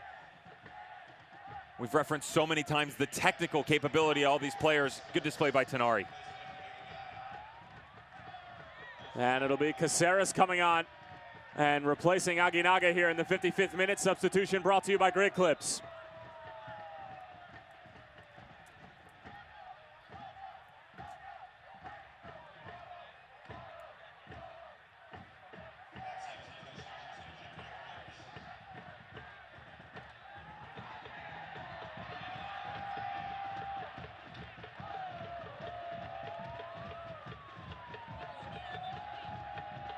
Caceres with 3 goals on the season,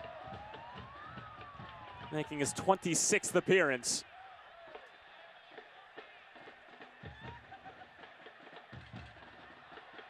Nice little 1-2 between Ombi and Illich, and Dom stepping forward.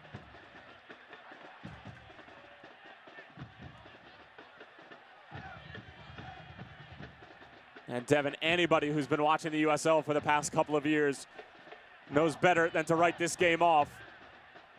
I can almost say that it's a foregone conclusion. There are more goals left in this one. More cards, too. The winner on to the USL Cup final. Smith. Left-footed shot straight into the Coopers.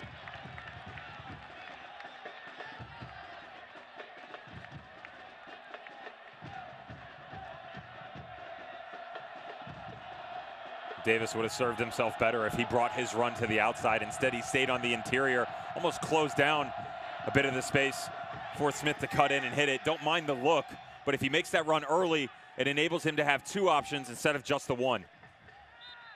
Caceres fouled. Goes quickly. Tenari turns out of trouble. Moreno. Oh, how on earth did he get that to Tenari? Tenari wiggles out of trouble. Stroud. Yanez. Not a bad ball, but nobody was there for New York Red Bulls too.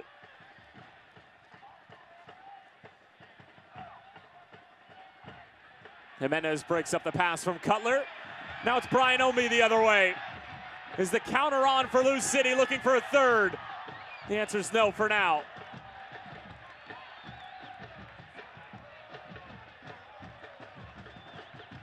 This is turning into quite the heavyweight title fight.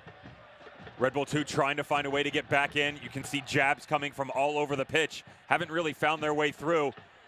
Lou City just biding their time, waiting for that one counterattack to be that knockout uppercut punch. Goals in last year's Eastern Conference final.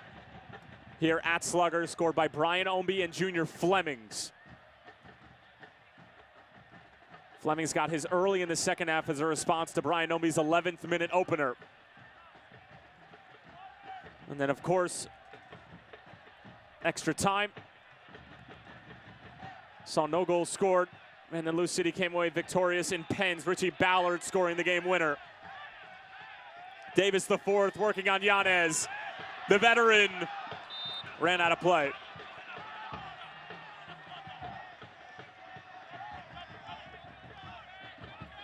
George Davis IV knows it, a bit frustrated with himself, and rightfully so. Seen a lot of the technical ability on display by Red Bull 2 this time. George Davis IV getting in on the act, right to the byline, just couldn't release it early enough.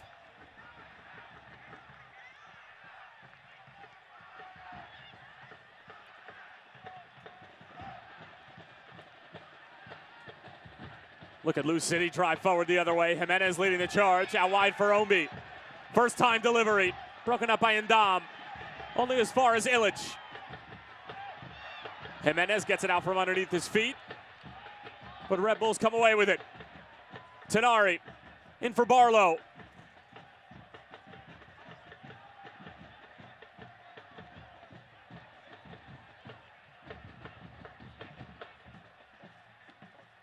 could see Ndam just making sure that his footing was right when clearing that with Luke Spencer in the neighborhood.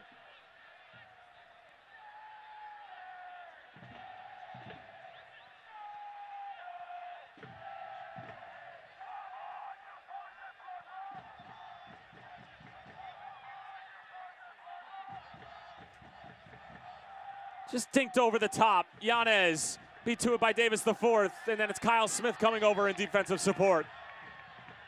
Spencer trying to hold it up, and Dom, good defensive presence. Cutler will regain possession. Colgate University product, good header in, and it's Tom Barlow. The deficit cut in half by New York Red Bulls 2, and it's Tom Barlow yet again. The hero against Charleston makes it a 2-1 affair here at Slugger. Game on.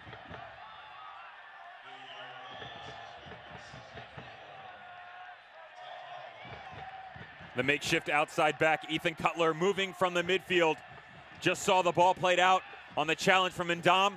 Just waiting for his striker up top to show him a bit of a window. Makes a great run to the near post. Saw it just moments ago. Ranjitsingh able to come up with the first save. Second time around, the visitors get to within one.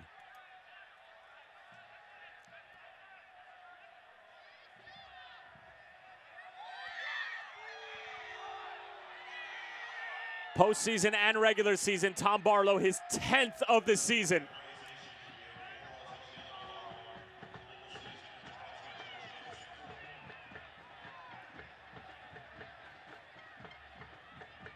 And Devin, he might make that look easy, but it's anything but.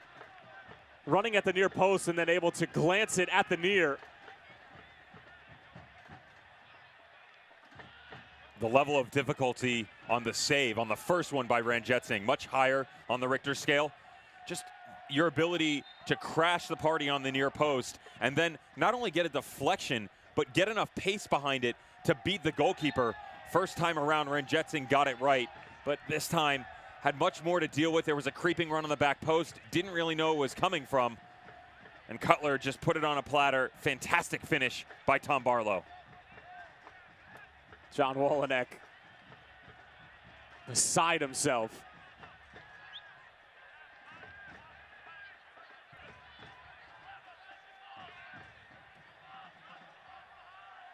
You mentioned Cutler on the assist, Devin. And when they drafted him, it wasn't about position because he was more of a striker or a winger. And he told us that they just simply drafted the quality that they saw in Cutler. They knew it was going to be a project if they tried him out at outside back. He has a terrific right foot. And like Jared Stroud, who's also from Colgate University and an Eric Ronning product, they thought that it was probably going to be a year or two before they started making the contributions that they have. Cutler was offered a contract with New York Red Bulls, still playing with New York Red Bulls too, as Wolenek continues to have a conversation with the fourth official.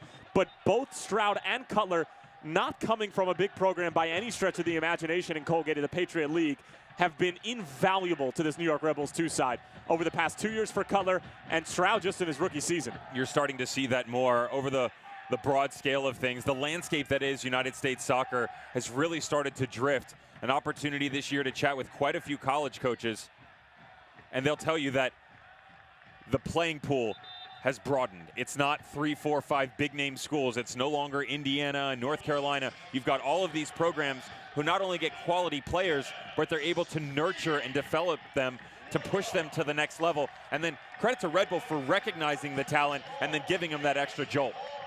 And it's going to be Speedy Williams coming on and replacing George Davis IV. We were told this substitute was going to happen before the Barlow goal. Substitution brought to you by Great Clips. It's going to be great. Devin, if you're John Hackworth, he obviously did it, but if you were in his shoes, would you have left the same substitute on after Barlow gets the goal? It's difficult, isn't it? But almost assuredly, you'll see McCabe move to the outside now as Speedy comes in to occupy the space next to Del Piccolo. It's a hard one to answer because of... Spencer takes it away from Ndam. Spencer towards the byline, and it's Ndam with a great recovery. Evan Loro certainly appreciative of the efforts from his big center back, but Luke Spencer has been a nuisance along that back line. exactly where I was going. It's hard to answer because of what this man can do for you. If you bring on Richie Ballard, with all due respect, he can give you a lot of pace and he will lay chase, but his ability to hold up play and challenge people in a one-on-one situation cannot compare to Luke Spencer. You actually just saw Niall McCabe getting a little bit of instruction from John Hackworth at the bottom of your screen. As the header from Spencer, I don't know how that ends up over the bar. He was less than a yard and a half.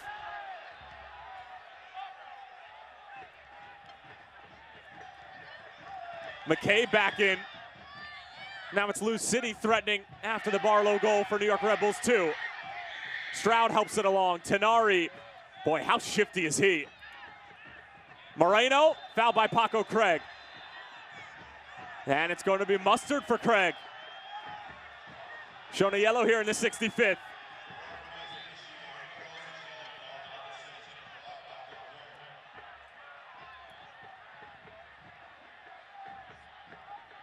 Get another look at that corner from Lou City. He out jumps this ball. He gets up above it. I mean, he is above it. He's gone so high, he can only get his shoulder on it. Fantastic stuff from Luke Spencer and the shift that he has put in. Definitely not thinking that it was going to happen 10 minutes into the match with Lancaster going out injured, but he's done well. It's a wasted set piece for Red Bulls 2 as Indom gives it away. The pressure from Red Bulls still there, though. Caceres came on as the first substitute for John Wolenek. Out of the reach of Tenari, cleared away by Suahi. And Dom and Spencer continue to go at it. You talk about a heavyweight matchup there.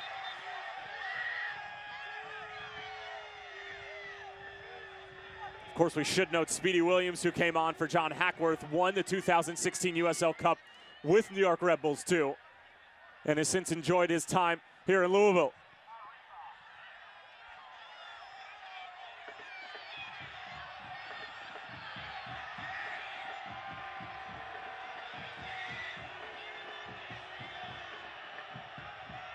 Paulitz who's down. Grabbing out to that left ankle. 22-year-old from Morganville, New Jersey. Wake Forest product. Omi tries to go for the turn here. It just gets out in front of him a bit and follows through as he tries to collect himself. Paulitz did a good job stepping up from that center back position. Again, you're regularly seeing Kevin Paulitz and Hassan and Dom, the two center backs for Red Bull 2, playing a very high line. It can get them into trouble, but it also gives them the ability to compress the field and counter transitional play. The key to success tonight. Red Bull trying to get back in it. It's just dumped in. Barlow can't win it. And a goal kick for Gregory Jetsing. A little more than 20 minutes remain.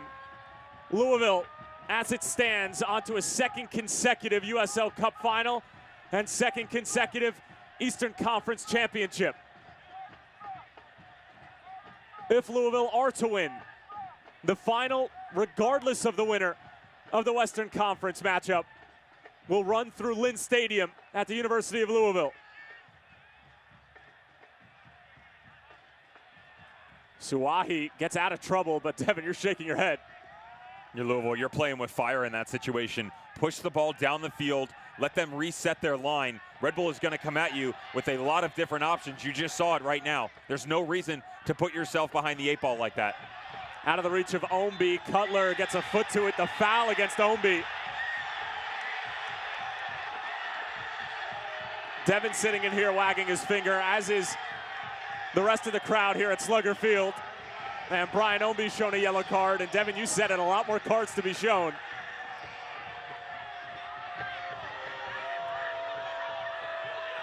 They're coming, and they're coming with successive rapidity.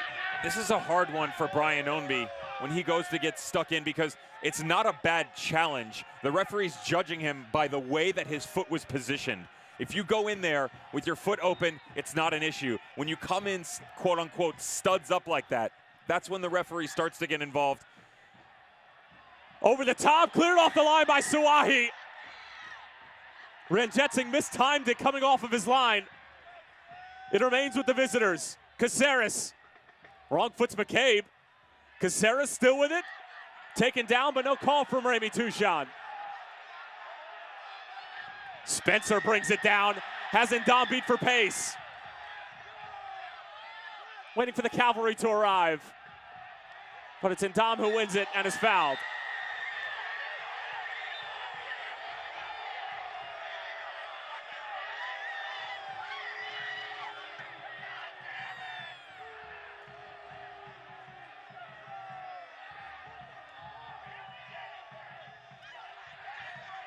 His first touch by Luke Spencer just before was silky smooth, and then he turns it over.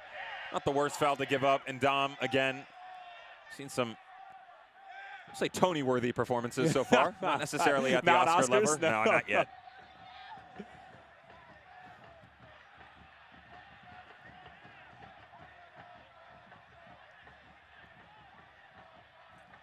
It's off the backside of Tenari.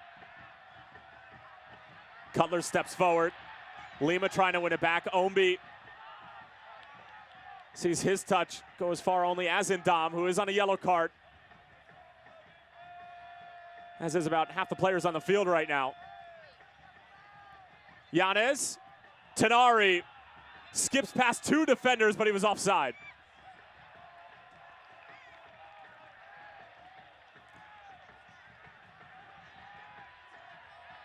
Andrew Tenari has really grown into this game.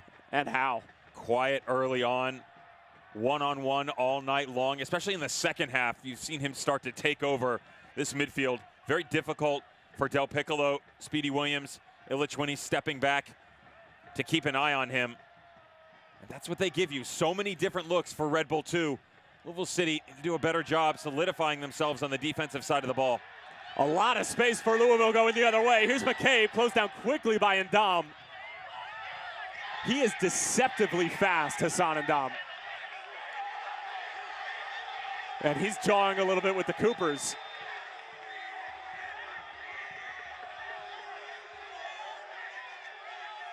The Cameroonian has got some kind of first step. He just gets out and goes. Top end speed, not the best, but he gets that extra little push just before McCabe can get down in. Good stuff by Ndam.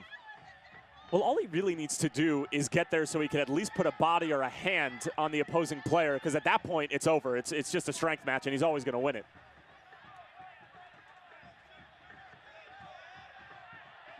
Our producer, Sharni Yerke, on point with his statistics. 6 yellow cards, 33 fouls committed in this game so far. And still a little less than 20 minutes remaining. Ombi. Tenari sees it taken away. Kyle Smith linking up with Paolo Del Piccolo. Now it's Niall McCabe. Great little ball through. Speedy Williams against the club that gave him his first USL Cup championship. Makes it a 2-goal lead yet again for Lou City. It's 3-1.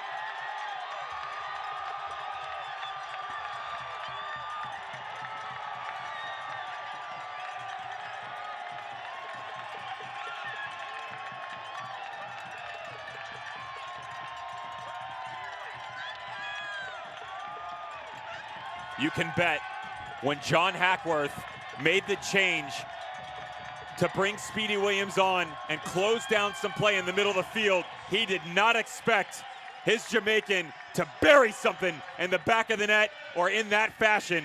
Speedy Williams, super clever, drifts to the back post and just waits for the ball to be put out in front of him. He hasn't found net on a regular basis, but what a time to get your second goal of the year.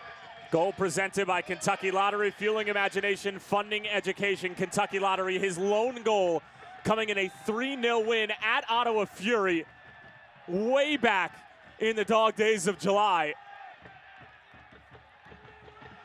Unexpected, to say the least. Speedy Williams, the third goal scorer for Lou City.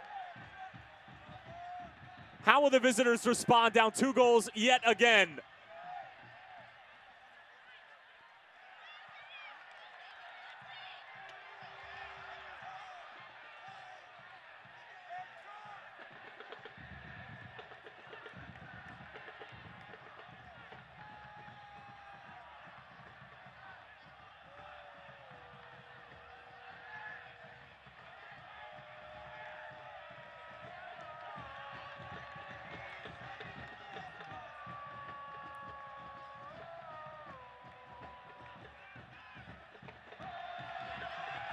Encouraging play from the home side yet again. The defending champions really flexing their muscles now. Oh me. Williams, is there a second? Oh, what a hit! And it surely sends Lou City to the cup final now. Speedy Williams, do your thing, boy, 4-1.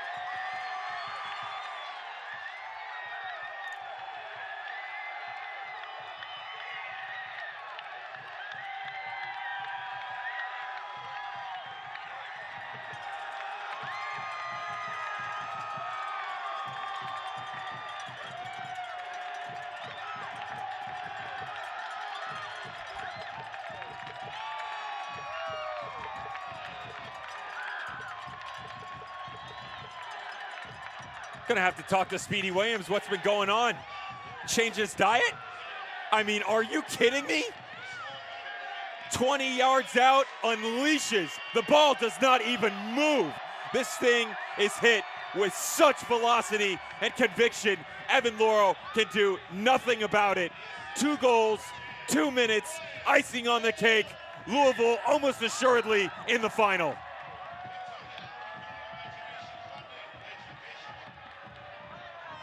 Speedy Williams doubles his scoring production in a matter of minutes. The goal presented by Kentucky Lottery, fueling imagination, funding education, Kentucky Lottery. What a turn of events.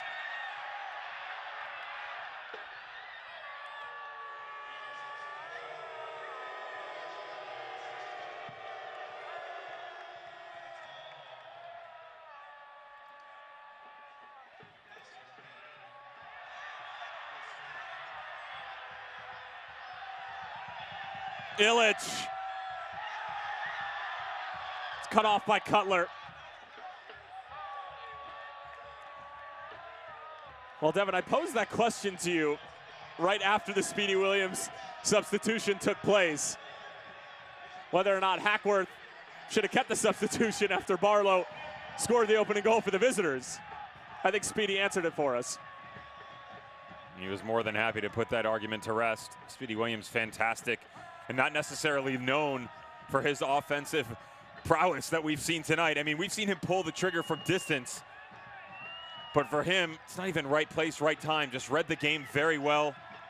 He's done such a good job stepping in and providing that spark on the offensive side of things. Louisville had gone a bit dormant in the second half. Red Bull making the most of their opportunities. They just couldn't close things out, getting into the final third, but not finding the back of the net. Thought that Barlow had really given them the chance once they got to within 1, but Speedy Williams writing a whole new chapter in this great rivalry.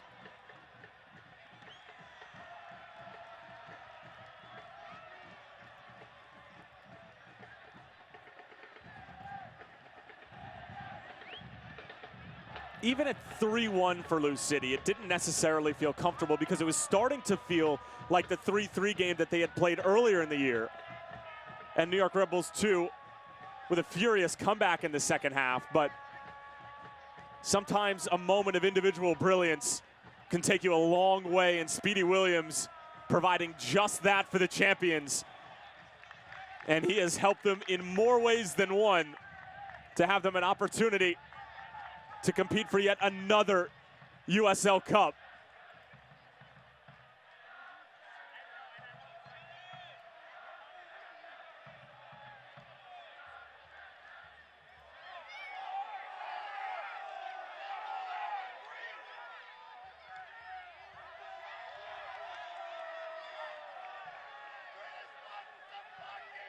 Definitely a tall task for Red Bull 2. John Wolenak gonna have to pull a special rabbit out of the hat on this one, but they have shown that over the course of a match, they can come back 7 times this year. They've been able to bag 2 goals in the closing 10 minutes. They're looking for 3. Long-range effort from Jimenez into the Coopers.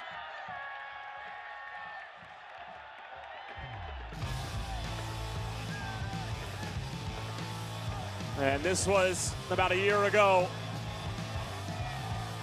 USL Cup chance in 2017 for the first time in club history. After falling short in the conference finals. 2 years in a row, dating back to 2015 against Bob Lilly and the Rochester Rhinos. And then, of course, 2016 to New York Red Bulls 2.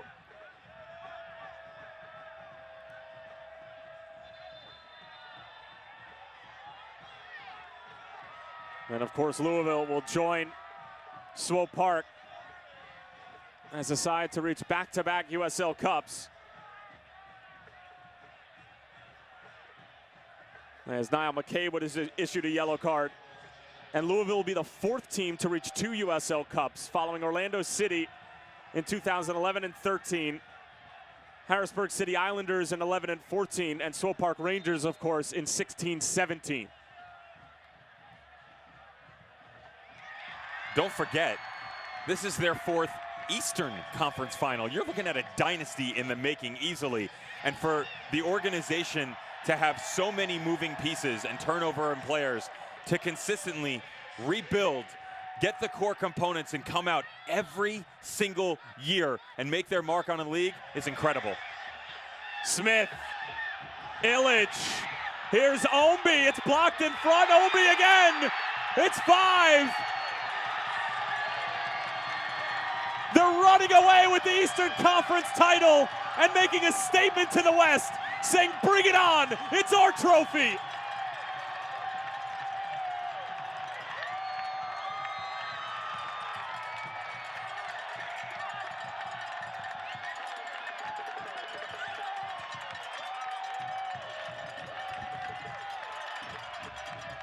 This game just got away from Red Bull 2, a defeated look by their manager.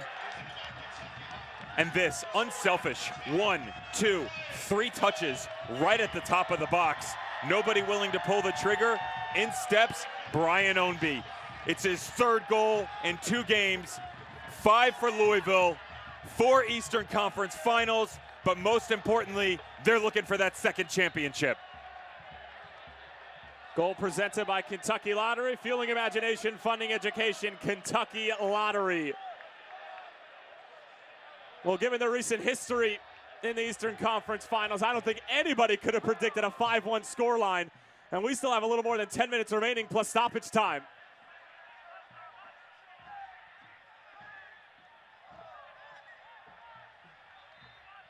And we're getting word that Sean Tosh is going to come on and replace Niall McCabe, who, of course, was just shown a yellow card not too long ago.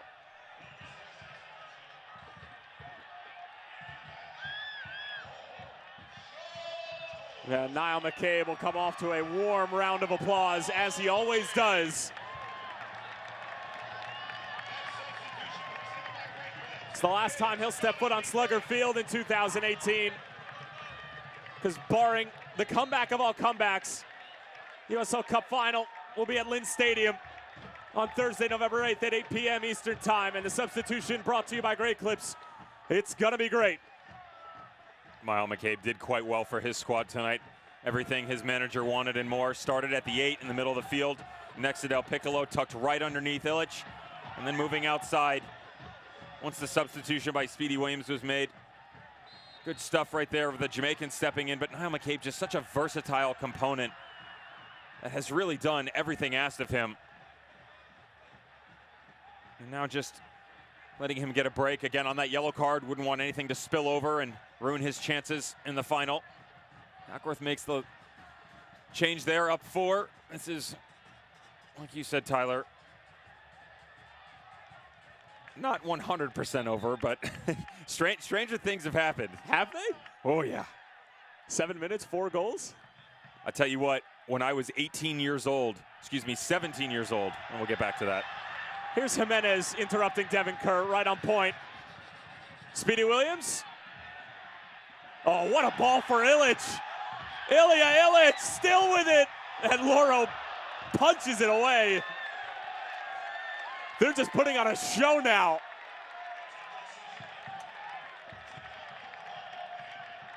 He had trailing runners as well. Probably should have hit this first time, to be honest. A bit dramatic by Illich, but never shy in that situation. One-on-one again, and Red Bull continuously trying to find a way to get any sort of hope whatsoever. Wouldn't have ended up in the back of the net. Laurel just pushed it aside to be safe.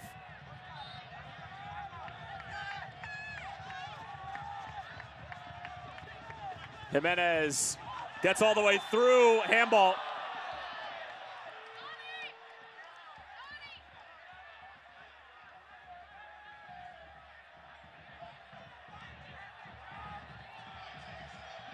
Well, for New York Red Bulls, too, this will be a very sour way to end 2018.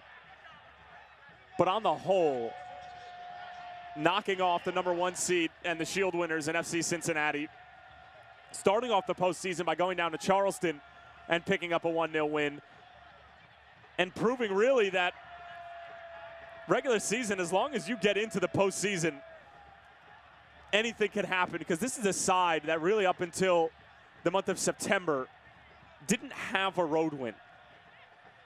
And they come away with early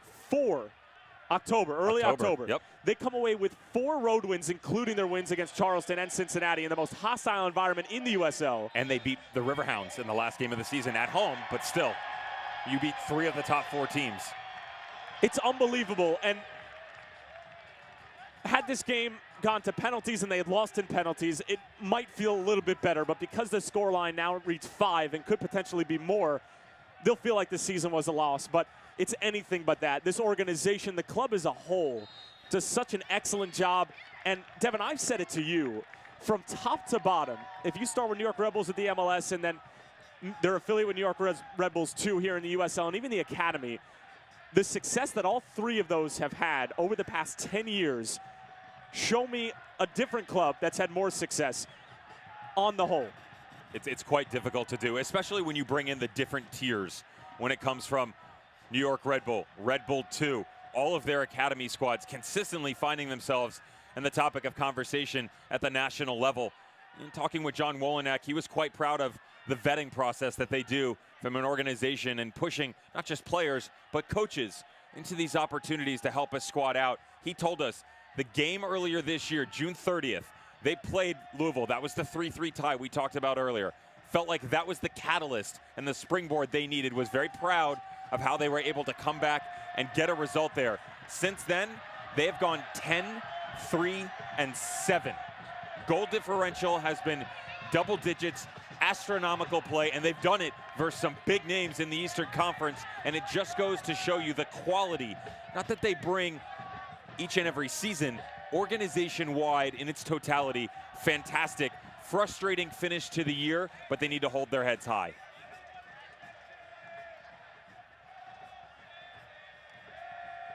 Barlow's delivery straight into Kyle Smith. Sean Tosh gets rid of it.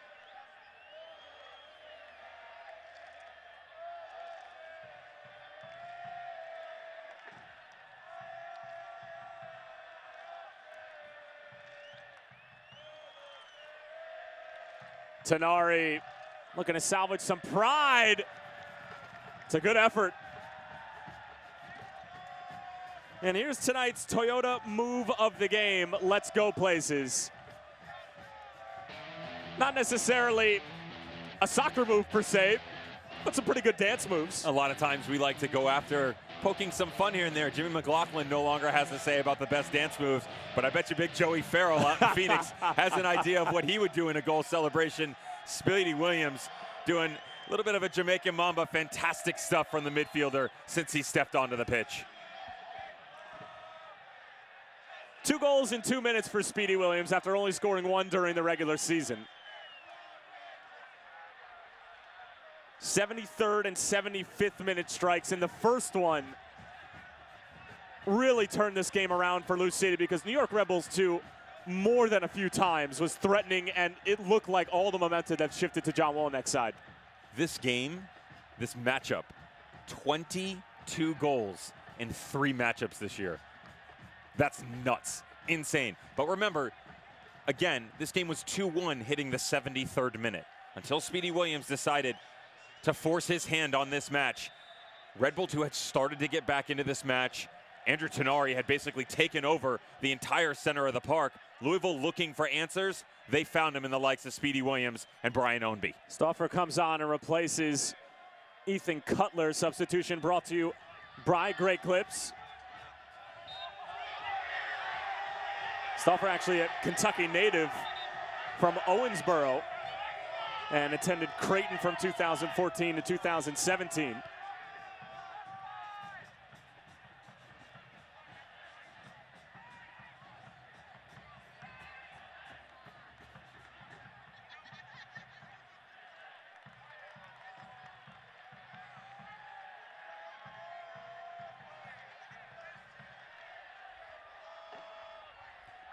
Now I'll ask you this, Devin.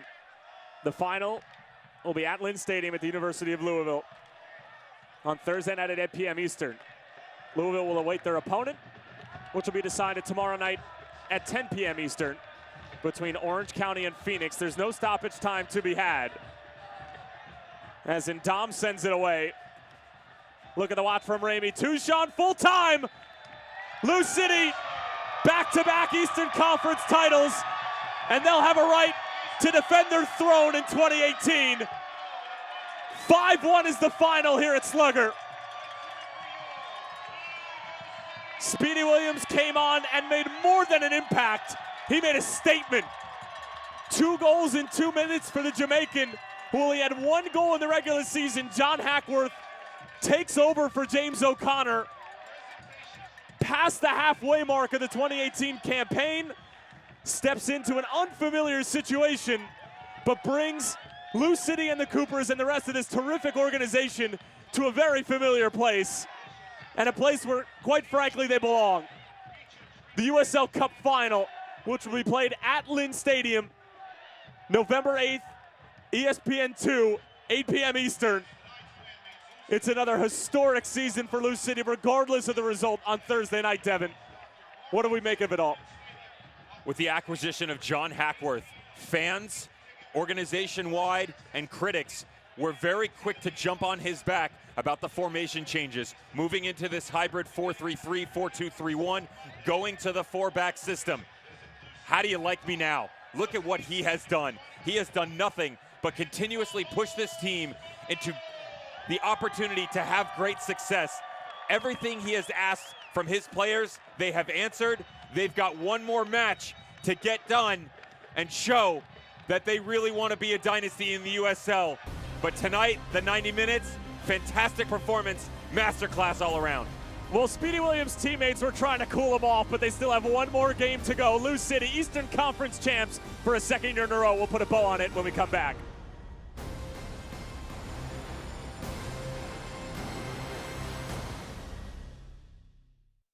Graduating debt-free is the best feeling through the Metro College program. You would be a package handler, you would work nights, and you get your weekly paycheck, 100% paid tuition, and bonuses for JCTC and U of L.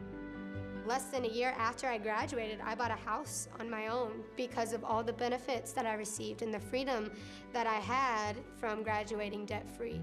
I want to help any student get that same opportunity. Nothing says road trip like a Toyota Highlander. Let's go. There is so much to see and do here in Kentucky. And there's no better way to do it than in a new Toyota. They just keep making them better and better. Toyota actually spends $1 million every hour of every day on R&D. And the information they learn here is what makes Toyota Safety Sense so effective. Advanced safety as standard equipment. Gotta love that. Toyota, driven here, loved here. Toyota, let's go places. Graduating debt-free is the best feeling through the Metro College program. You would be a package handler, you would work nights, and you get your weekly paycheck, 100% paid tuition, and bonuses for JCTC and U of L. Less than a year after I graduated, I bought a house on my own because of all the benefits that I received and the freedom that I had from graduating debt-free. I want to help any student get that same opportunity. Scenes in Louisville once again. The boys in purple take down their arch nemesis in New York Red Bulls 2. 5-1. Speedy Williams with a brace. Brian Omby, Ilya Illich, and Luke Spencer. All the goal scorers on another historic night as the Eastern Conference Trophy has made its way out onto the field here at Slugger. And who would have thought Speedy Williams coming into the 73rd minute, and that's where all our cameras would be pointed.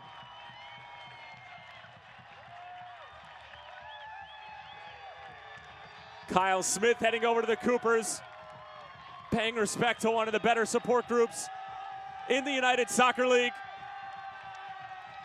Just an incredible night for this organization, which had a lot of question marks in the middle of the season, but all of them put to bed by John Hackworth. And of course the Triumvirate, who did an excellent job of filling in. But still one more game to go in the quest to defend the USL Cup. And now for a look back at a key shot presented by Family Allergy and Asthma. If allergies are making you miserable, allergy shots from Family Allergy and Asthma might do the trick. Visit FamilyAllergy.com. Devin, Luke Spencer, too many hops for his own good. Where are you going, bro? Come on, man, you out-jumped the ball. I mean, give us all some credit here. We know you're good, but you don't need to be great. Just put the ball in the back of the net. It's good stuff from him up top, though. Much to be asked of him with the departure of Cameron Lancaster for what is most assuredly the final not going to be there. More questions to be asked of Luke Spencer, but at least tonight he was able to answer some. They're going to enjoy their spoils tonight, Lou City. Speedy Williams with an absolute screamer. Cameron Lancaster already in street clothes. Certainly keep an eye on that in the days leading up to the USL Cup Final, which will be at Lynn Stadium, 8 p.m. Eastern Time, ESPN2 on Thursday night. But Speedy Williams going down in Lou City folklore for sure. Now known as the most prolific goal scorer in all of Kentucky. Brian Omby getting his third of the playoffs. And Lou City will enjoy their successes just for the moment, and certainly tonight. A relatively quick turnaround, 6 days until the Cup Final.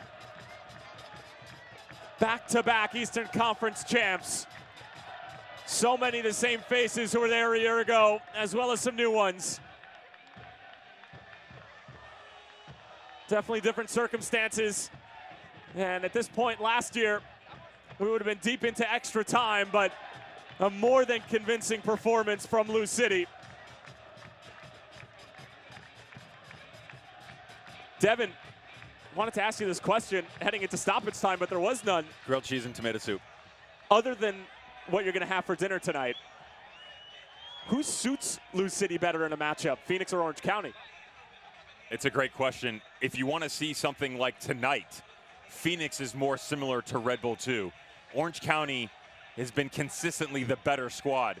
So it's difficult to say. Hackworth does a good job figuring out what areas they really want to attack. You saw it tonight. They came out early on, they pressed, really felt like they had a stranglehold on the game, but then all of a sudden, John Wolenek started to do his managerial duties and turn things around. You'll get the same out of both managers from Phoenix and Orange County. If Phoenix is at their best, they are the squad to beat. But can they put all of that together? That is the biggest question. Orange County has showed us Seaton, Enevoldsen, Quinn, Chaplow. Chaplow's healthy now, so getting those guys going has not been that difficult. But can they get by Phoenix? And then can they take down Louisville? It's going to be a great final either way.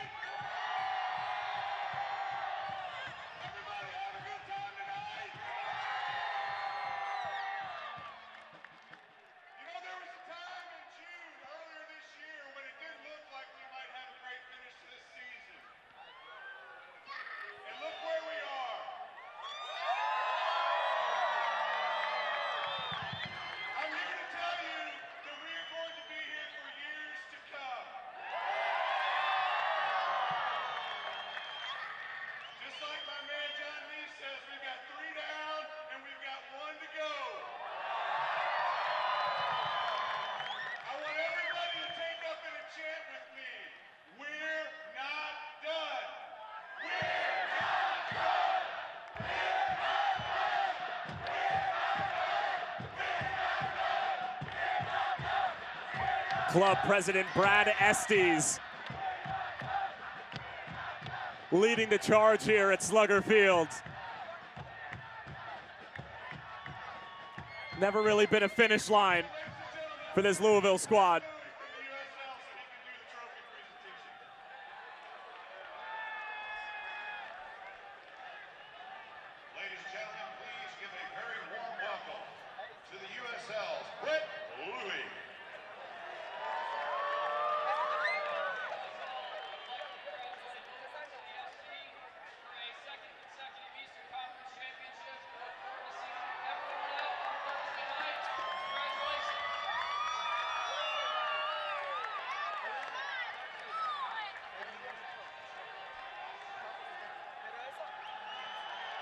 There it is, Lou City, back-to-back beasts of the East.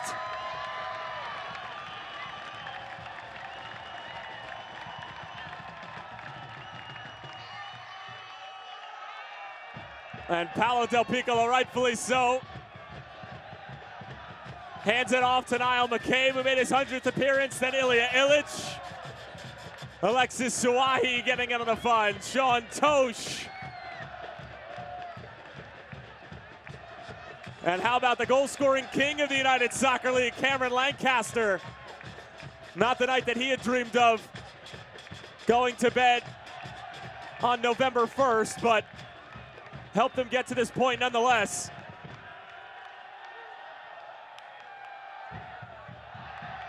And Speedy, in typical Speedy fashion, just had to do it differently. Up to the next level, huh? And you got to give credit to Speedy Williams. With his performance tonight, he can do whatever he wants. And something to keep an eye on with the run that they've had under John Hackworth since he stepped into the helm. Estes said it best. There were some concerns as to exactly what direction this team was headed. He's come in 11, 2, and 3. Those 2 losses, by the way, one, basically a fairy tale victory for Toronto 2 when they came in here and got that 4-1 drubbing onto the boys in purple. The other one, that weird touch-and-go game against FC Cincinnati in the rain, starting, stopping, the phantom ball that dropped in the puddle and ended up in the back post.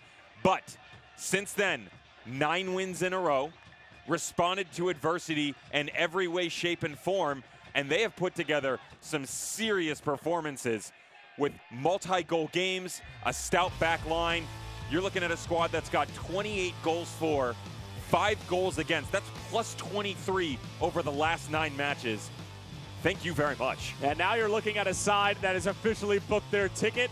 Well, they don't really need to go anywhere. Just a few miles down the road to the University of Louisville at Lynn Stadium Thursday night, 8 p.m. Eastern time on ESPN2. Mike Watson, Devin Kerr will have the call. And you can bet that the boys in purple and the entire Louisville City fan base will be watching with great attentiveness as Phoenix and Orange County will square off as their potential opponents.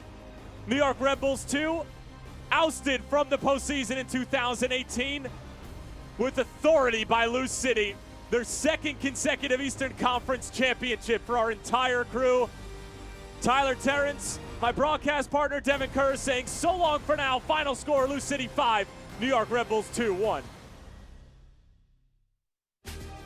This copyrighted telecast of the United Soccer League may not be retransmitted, rebroadcast, or reproduced without the express written consent of the United Soccer League.